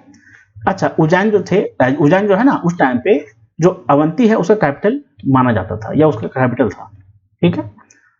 अशोका के बारे में हम लोग देख लेते हैं, काफी मतलब फेमस है ये, अशोका द ग्रेट, अशोका जो महान, मतलब अशोका द ग्रेट, महान Ashoka, was an Indian empire of the Maurya dynasty, Maurya dynasty के ही ये मतलब इंडियन एम्पायर थे, ठीक है, और अशोका द ग्रेट इनका नाम था, या अशोका इनका नाम था, बिंदुसारा के बेटे थे, उज्जैन के वाइसराय थे। Ashoka ascended the throne in 273 BC, Ashoka को जो थ्रोन है वो मतलब कब पहनाया गया था या राजगद्दी इन्होंने कब संभालना स्टार्ट किया था, 273 बीसी में, 273 बीसी में, और रूल किया था 232 बीसी तक। तो 232 बीसी तक अशोका का जो है वो साम्राज्य चला था या रूल चला था। ये शासन चला था। अशोका ने कलिंगा वार जो है वो 261 बीसी में मतलब कि लड़ा था। तो कलिंगा वार अशोका ने कब लड़ा था? 261 बीसी में, 261 बीसी में, ठीक है। यह अशोका के द्वारा लड़ा जाने वाला कौन सा वार था जो 261 बीसी में हुआ था? तो कलिंगा वार, ठीक है। Kalinga is modern day of Orissa. तो उड़ीसा को ही उस टाइम पे कलिंगा के नाम से जाना जाता था, ठीक है। उड़ीसा जो है वो मॉडर्न डे है कलिंगा का, ठीक है ना।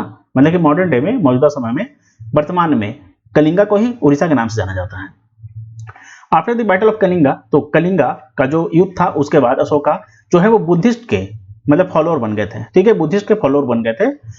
जो भी मतलब इनको जो बीइंग शॉक्ड, मतलब कि जब इन्होंने युद्ध वगैरह लड़ा था ना, तो उसके बाद इन्होंने मतलब बहुत सदमा लग गया था, शौक लग गया था। जो भी मतलब वहां पे जितना भी क्षति हुआ था, जितना भी खून खराबा या समझ लीजिए आप लोग जो भी हुआ था ना, उसके बाद से अशोका को सदमा लग गया था, शौक लग गया था। इसके बाद से ये जो बुद्ध हो गए इनको फॉलो करने लगे, या मतलब इनका जो भी कह सकते हैं कि क्या उसे बोलते हैं, बुद्ध का जो पदचिन्ह है उस पर चलने लगे, ठीक है। बुद्ध के पाथ पे चलने लगे, या followed the Buddha footprints of Buddha, ठीक है ना। जो हॉरर्स ऑफ द वार था उसको देखने के बाद ये शॉक हो चुके थे, मतलब एकदम चिंता में आ चुके थे बेचारा। For the propagation of Buddhism Ashoka started the institution of Dharma Mahamatras. Institution of Dharma Mahamatras जो है अशोका ने स्टार्ट किया था, ताकि जो बुद्धिज्म है उसे बढ़ाया जा सके, ठीक है ना, उसके बारे में लोगों को बताया जा सके, उसको स्प्रेड किया जा सके, ठीक है। अशोका ने थर्ड बुद्धिस्ट काउंसिल जो है वो मतलब हेल्ड किया था, कहाँ? पाटलिपुत्र में, 250 बीसी में। अच्छा, और जो अशोका है इन्होंने स्प्रेड किया था बुद्धिज्म श्रीलंका और नेपाल में। तो श्रीलंका और नेपाल में जो बुद्धिज्म जो है वो स्प्रेड करने वाले कौन थे? अशोका थे, अशोका, ठीक है। ये अशोका ने कहाँ बुद्धिज्म को स्प्रेड किया? तो श्रीलंका और नेपाल में, ठीक है। He sent his son Mahendra, Ashoka के जो बेटे हो गए महेंद्र, और जो डॉटर हो गई संघमित्रा, इन्हें श्रीलंका इन्होंने भेजा था, मतलब कि बोल रहे थे कि आप लोग जाएं और वहां जाके बुद्धिज्म को, जो बुद्ध भगवान का जो भी मतलब लर्निंग वगैरह हो गया, या जो भी मतलब उनका टीचिंग्स हो गया, ठीक है, उसके बारे में स्प्रेड करें, जागरूक करें लोगों को, उसको बढ़ाएं जाके, ठीक है। It is believed that they took a branch of the original Bodhi tree to Sri Lanka. जो बोधि ट्री है ना, जो गया का जो बोधि ट्री है, बोधि ट्री है, ठीक है, उसका एक ब्रांच जो है, मतलब कि जो ओरिजिनल ट्री है ना बोधि ट्री, कहाँ? गया में, ठीक है, जहां पर इनलाइटमेंट हुआ था बुद्ध भगवान को, मतलब ज्ञान का प्राप्ति हुआ था, तो उसका ही एक ब्रांच, ठीक है ना, उसे मतलब ये लोग तोड़ के श्रीलंका लेके गए थे। कौन? महेंद्र कौन थे? अशोका के बेटे थे, ठीक है। अशोका कौन थे? बिंदुसारा के बेटे थे। और जो महेंद्र की बहन थी या जो अशोका की डॉटर थी उनका नाम था संघमित्रा। ये लोग श्रीलंका गए थे स्प्रेड करने बुद्धिज्म को, ठीक है, या टीचिंग्स ऑफ बुद्धिज्म या टीचिंग्स ऑफ बुद्ध। और उसके बाद the edicts of Ashoka constitute the most concrete source of information about the modern empire.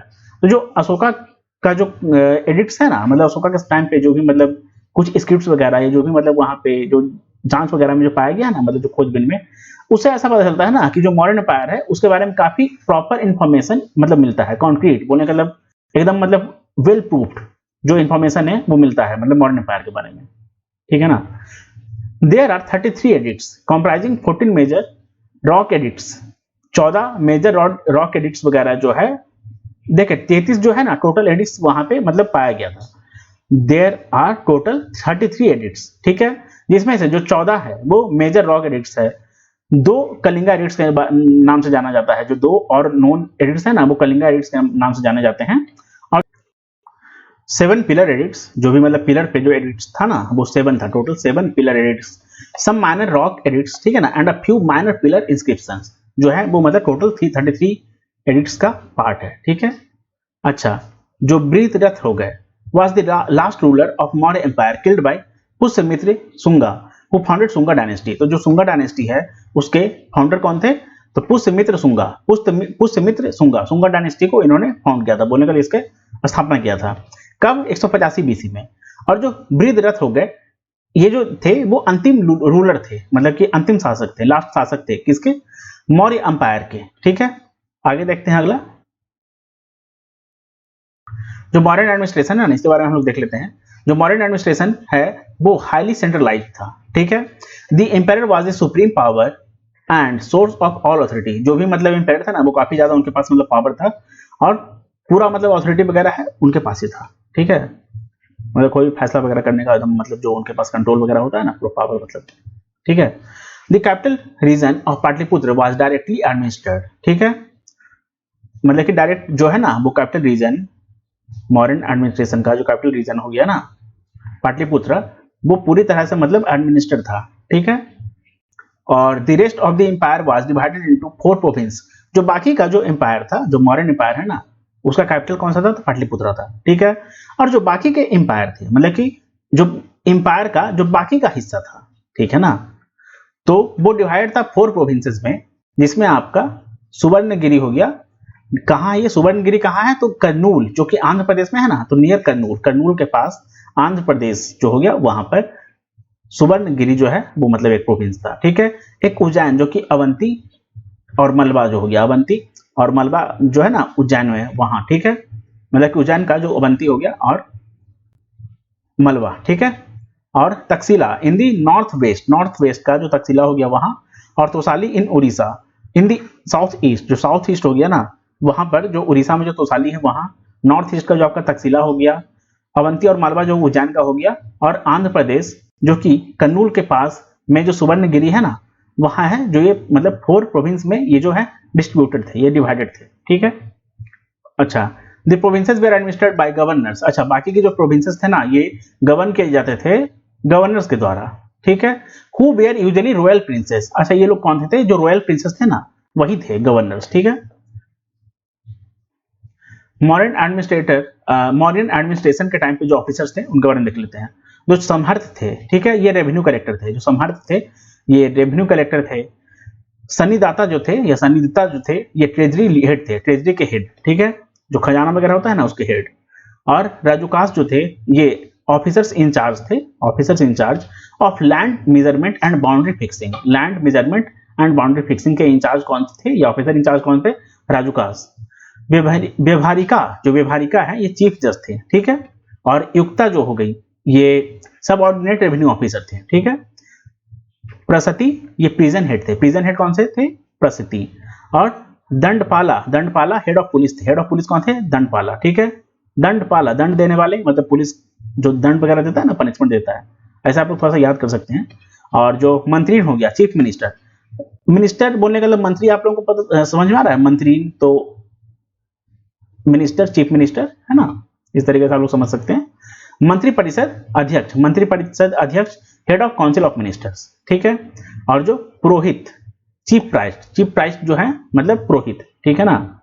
और जो सेनापति commander in chief, Yuvraj crown Prince, जो क्राउन प्रिंस है उसे उन्हें युवराज कहा जाता था, ठीक है।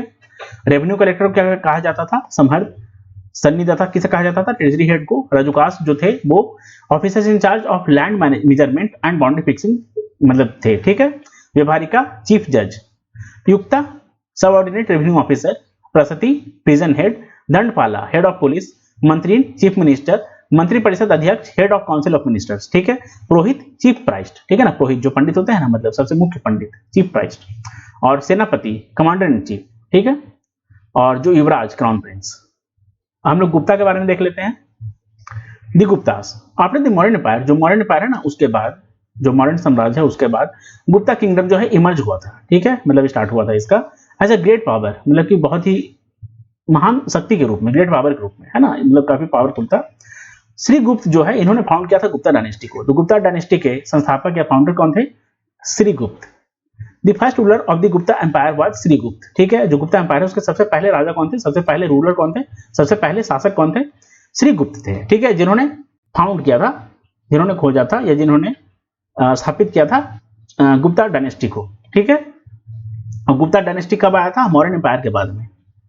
अच्छा, जो श्रीगुप्त का जो है वो टाइम पीरियड क्या था, तो था 240 बीसी टू 280 सी, ठीक है, मतलब कि 240 टू 280 सी या बीसी, ठीक है ना। और who was succeeded by his son Ghatotkacha, Ghatotkacha जो है वो श्रीगुप्त के सन थे, इन्होंने सक्सीड किया था फिर किसे, जो गुप्ता डायनेस्टी है उसे। Both Srigupta and Ghatotkacha are mentioned as Maharajas in inscriptions, inscriptions वगैरह जो है ना इसमें महाराजा के रूप में मेंशन किया गया है इनका नाम, किसका, श्रीगुप्त का और घटोत्कच का। Chandragupta 1 the son of Ghatotkacha. Chandragupta one कौन थे? जो घटोत्कच हो गए उनके बेटे थे, ठीक है। इन्होंने रूल किया था 319 से लेकर 335 सी तक, ठीक है, 319 से लेकर 335 सी तक। अच्छा, ये सी हो चुका, कॉमन एरा, ये क्रैश एरा आ चुका है, ठीक है ना। और उसके बाद ये कंसीडर किए जाते थे first great king of the Gupta empire. जो गुप्ता एम्पायर है इसके फर्स्ट ग्रेट किंग के रूप में इन्हें मतलब माना जाता था, ये जाना जाता था, ये पहचाने जाते थे। कौन? चंद्रगुप्त वन। जो समुद्रगुप्त हैं उनके बारे में देख लेते हैं। चंद्रगुप्त वन अपॉइंटेड हिज सन समुद्रगुप्त। तो समुद्रगुप्त कौन है? चंद्रगुप्त वन के बेटे, चंद्रगुप्त वन के बेटे, ठीक है। इन्हें अपॉइंट किया था, ठीक है ना, चंद्रगुप्त वन ने ही अपॉइंट किया था उनके बेटे समुद्रगुप्त को सक्सीड करने के लिए उन्हें 335 सी में। 335 सी में समुद्रगुप्त का जो पीरियड है वो 335 सी से लेके 375 सी है। 335 सी से लेके 375 सी है। और इन्हें नेपोलियन ऑफ इंडिया के नाम से भी जाना जाता था। तो नेपोलियन ऑफ इंडिया के नाम से किन्हें जाना जाता था? समुद्रगुप्त को। समुद्रगुप्त कौन थे? चंद्रगुप्त वन के बेटे, ठीक है। और चंद्रगुप्त वन कौन थे? घटोत्कच के बेटे। और घटोत्कच कौन थे? श्रीगुप्त के बेटे। श्रीगुप्त कौन थे? इन्होंने 240 से लेकर 280 सी के बीच में गुप्ता अंपायर के फर्स्ट रूलर थे, ठीक है। और इन्होंने ही स्थापना किया था गुप्ता अंपायर का आफ्टर मौर्यन अंपायर, ठीक है। समुद्रगुप्त जो है वो समुद्रगुप्त जो थे वो कंसोलिडेटेड एम्पायर, जो भी एम्पायर था ना उसको कंसोलिडेट कर चुके थे। और मतलब इन्होंने कर दिया था। Samudragupta patronized scholars and poets like Harisena and thus promoted Sanskrit literature. Sanskrit literature को प्रमोट किया था इन्होंने, ठीक है ना। और जो भी स्कॉलर्स और पोएट्स हो गए लाइक हरिसेना, समुद्रगुप्त ने इन्हें पैट्रोनाइज किया था, ठीक है। दो an ardent follower of Vaishnavism के, ये एक आर्डेंट फॉलोअर, बोलने का मतलब करे भक्त होता है ना, मतलब कि हाँ बहुत मतलब दिल से उसे मानना, मतलब पूरी तरह से फॉलो करना शिद्दत के साथ, ठीक है। तो ये उसके एक आर्डेंट फॉलोअर थे, किसके? वैष्णविज्म के। तो समुद्रगुप्त किसे फॉलो करते थे? वैष्णविज्म के। या Samudragupta was the follower of Vaishnavism, ठीक है ना। He also patronized the great Buddhist scholar Vasubandhu को भी इन्होंने पैट्रोनाइज कर दिया था, जो कि ग्रेट बुद्धिस्ट स्कॉलर थे, वसुबंधु, ठीक है। As a lover of poetry and music, poetry और म्यूजिक के ये लवर थे, ठीक है ना, प्रेमी थे, इन्हें मतलब बहुत पसंद आता था। He was given the title Kaviraj. अच्छा, तो जो कविराज है उस नाम से भी, मतलब ये जो टाइटल है ना, जो कविराज का जो टाइटल है, ये समुद्रगुप्त को ही मतलब मिला था, ठीक है। तो समुद्रगुप्त को कविराज के नाम से भी जाना जाता था। या जो title that was given to Samudragupta was Kaviraj, ठीक है। या जो भी मतलब टाइटल था ना कविराज, ये किसे दिया गया था? तो ये दिया गया था समुद्रगुप्त को, ठीक है। ये फॉलोअर थे वैष्णविज्म के, but was tolerant of other faiths. लेकिन जो अदर जो फेथ्स हो गया ना, जो कि मतलब अदर वगैरह कुछ धर्म वगैरह हो गया, या जो भी मतलब कुछ बिलीफ्स वगैरह हो गया, उसे भी टॉलरेंट करते थे, मतलब उसे भी ये समझते थे, मतलब उसे भी थोड़ा सा ये कह सकते हैं कि स्थान देते थे, ठीक है, उसे भी स्थान देते थे। ऐसा नहीं है कि हाँ मतलब जिसे ये फॉलो कर रहे हैं सिर्फ उसी को मानते थे, उसके अलावा सब बाहर में जाए, ऐसा कुछ नहीं है, ठीक है ना। इनके नजर में उनका भी कुछ महत्व था, जो भी अदर फेथ्स थे, ठीक है। He gave permission to the king of Sri Lanka Meghavarna to build a monastery of Bodh Gaya. देखिए, जो किंग ऑफ श्रीलंका उस टाइम पे जो मेघावन थे ना, इन्हें इन्होंने परमिशन दिया था, इन्होंने मतलब दिया था या हुक्म दिया था कि एक मोनेस्ट्री बनाया जाए बोध गया में, ठीक है, एक मोनेस्ट्री बनाया जाए बोध गया में, ठीक है। चंद्रगुप्त टू के बारे में हम लोग अब देख लेते हैं। चंद्रगुप्त टू जो जिन्होंने रूल किया था 40 इयर्स तक, 375 सी से लेकर 415 सी, ठीक है ना, के बीच में इन्होंने 40 वर्ष तक रूल किया था, ठीक है। किन्होंने? चंद्रगुप्त टू ने। He came to power after succession struggle with his brother Ramagupta. Ramagupta के साथ या रामगुप्ता के साथ इनका जो स्ट्रगल रहा था ना सक्सेशन का, कि कौन मतलब जो है वो शासक बनेगा, ये कौन शासन संभालेगा, ठीक है, किसको जो है वो साम्राज्य मिलेगा, शासन मिलेगा, ठीक है ना। इनके साथ जो इनका एक फाइट चल रहा था या स्ट्रगल चल रहा था, ठीक है, तो वो उन्होंने मतलब जीत लिया था और ये पावर में आ चुके थे, ठीक है, क्योंकि इन्होंने जीत लिया था, तो शासन जो है वो इनका हो चुका पूरा, तो ये शासक बन गए, वहां के रूलर बन गए। He is also known as Vikramaditya. तो चंद्रगुप्त टू को विक्रमादित्य के नाम से जाना जाता था, या विक्रमादित्य के नाम से और किसे जाना जाता था? तो चंद्रगुप्त टू को जाना जाता था, ठीक है। कैपिटल ऑफ गुप्ता डायनेस्टी जो है, जो गुप्ता डायनेस्टी का जो कैपिटल था ना, वो भी पाटलिपुत्र ही था। हिज अदर नेम्स, इनका जो अदर नेम्स है वो क्या था? तो एज मेंशन्ड इन कॉइन्स, जो भी कॉइन्स वगैरह उस टाइम पे चलता था ना, उसमें इनका जो नेम है वो दिया रहता था, मेंशन किया रहता था, ठीक है, छपा हुआ रहता था। तो इंक्लूड विक्रम, विक्रम इनका नाम था, देवगुप्त नाम था, देवराज नाम था, सिम्हा विक्रमा नाम था, विक्रमादित्य नाम था और सकारी नाम था। ठीक है, his court and his court, इनका जो कोर्ट था ना, इनका जो दरबार था, जो चंद्रगुप्त टू का जो दरबार था, इसमें 9 देवल्स और नवरत्न, जो होता है ना कि जैसे कि कोई मतलब राजा महाराजा होते हैं, उनके जो दरबार में जो नवरत्न वगैरह पाए जाते हैं, ठीक है, या काउंसिल ऑफ मिनिस्टर्स वगैरह जो पाए जाते हैं, उन्हें मतलब 9 देवल्स और नवरत्न कहा जाता है। ठीक है, 9 अलग अलग इनका जो है वो वर्क रहता है या एडमिनिस्ट्रेशन रहता है। दैट इज, अच्छा क्या था ये, 9 एमिनेंट पीपल ये थे, जो 9 जेवल्स या जो 9 नवरत्न थे ना, ये 9 एमिनेंट पीपल थे। ठीक है, वेरियस फील्ड में, वेरियस फील्ड किस किस चीज का फील्ड था, तो आर्ट था, लिटरेचर था और साइंस था। ठीक है, this include the great Sanskrit poet Kalidas, जो कालिदास हो गए ना, जो संस्कृत के बहुत ही महान कवि थे, संस्कृत के बहुत ही महान कवि थे कालिदास, वो भी शामिल थे जो 9 जेवल्स है उसमें, या 9 नवरत्न है चंद्रगुप्त टू के दरबार के, उसमें शामिल थे कालिदास। ठीक है, कौन थे, ग्रेट संस्कृत पोएट थे। द संस्कृत स्कॉलर हरिसेना, जो संस्कृत के स्कॉलर हो गए हरिसेना, ये भी इसमें शामिल थे। द लेक्सिकोग्राफर, जो लेक्सिकोग्राफर अमर सिम्हा है, ये भी शामिल थे। और जो फिजिशियन है धनवंतरी, ये भी शामिल थे, धनवंतरी जो कि फिजिशियन हो गए, ये भी शामिल थे। ठीक है, फाहियन जो कि बुद्धिस्ट स्कॉलर थे चाइना से जो बुद्धिस्ट स्कॉलर थे, इनका नाम था फाहियन। ठीक है, इन्होंने इंडिया विजिट किया था चंद्रगुप्त टू के समय में ही। ठीक है, he records the prosperity of the Gupta empire, तो गुप्ता एम्पायर का जो भी प्रॉस्पेरिटी वगैरह है, इसके बारे में इन्होंने रिकॉर्ड जो है वो बनाया था। ठीक है ना, Chandragupta two was the first Gupta ruler to issue silver coins, तो सिल्वर कॉइन को इशू करने वाले या सिल्वर कॉइन को जारी करने वाले, चालू करने वाले जो पहले गुप्ता रूलर थे, वो कौन थे, चंद्रगुप्त टू थे। या तो सिल्वर कॉइन सबसे पहले कब स्टार्ट हुआ था, तो चंद्रगुप्त टू के समय पे हुआ था, जो कि फर्स्ट गुप्ता रूलर थे। ठीक है ना, मतलब फर्स्ट गुप्ता रूलर थे जिन्होंने, मतलब गुप्ता रूलर तो फर्स्ट जो थे वो श्री गुप्त थे। ठीक है ना, बट चंद्रगुप्त टू थे जो पहले ऐसे गुप्ता रूलर थे जिन्होंने सिल्वर कॉइन को इशू किया था, जारी किया था। Chandragupta two was succeeded by his son Kumaragupta, जो कुमारगुप्त वन हो गए, कुमारगुप्त वन ये चंद्रगुप्त टू के बेटे थे, इन्होंने सक्सीड कर लिया था। ठीक है ना, who founded the Nalanda university, जो नालंदा यूनिवर्सिटी है ना बिहार का, इन्होंने ही ये इसे खोजा था या फाउंड किया था। ठीक है,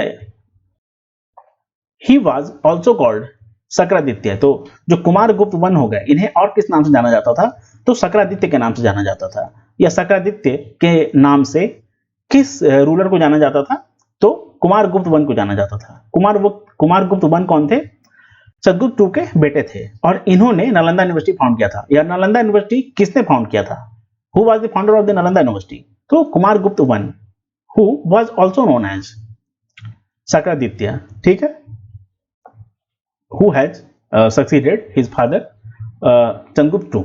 okay, the last great king of the Gupta dynasty was Skandagupta, तो जो गुप्ता डायनेस्टी है उसके जो लास्ट ग्रेट किंग थे वो कौन थे, स्कंदगुप्त थे। The Gupta empire declined after the death of Skandagupta in 467 C, तो जो स्कंदगुप्त थे ना, जो गुप्ता एम्पायर के थे, तो गुप्ता एम्पायर उस समय एक्चुअली समाप्त हो चुका है, उस मतलब खत्म हो चुका है। कब, जब स्कंदगुप्त का जो है वो डेथ हो गया। ठीक है ना, जब वो मतलब मारे गए या मतलब मर गए खुद से, तो 467 सी के दौरान। The last recognized king of the Gupta line was, या Gupta dynasty was Vishnugupta. The last recognize जो किंग है, जो राजा हैं, जो गुप्ता डायनेस्टी के या गुप्ता पीरियड के टाइम पे जो जाने जाते हैं या माने जाते हैं या जिन्हें रिकॉग्नाइज किया जाता है, पहचाना जाता है, वो है विष्णुगुप्त, जिनका जो साम्राज्य था वो था 540 से लेकर 550 सी के बीच में, 540 टू 550 सी। ठीक है ना, Gupta period is considered as the golden age of India by some historians, तो जो भी कुछ ऐसे हिस्टोरियंस हो गए उनके द्वारा जो गुप्ता साम्राज्य है, जो गुप्ता पीरियड है, गुप्ता डायनेस्टी है, इनका जो समय काल है या इनका जो पीरियड है, इसे गोल्डन एज ऑफ इंडिया के रूप में कंसीडर किया जाता है। ठीक है,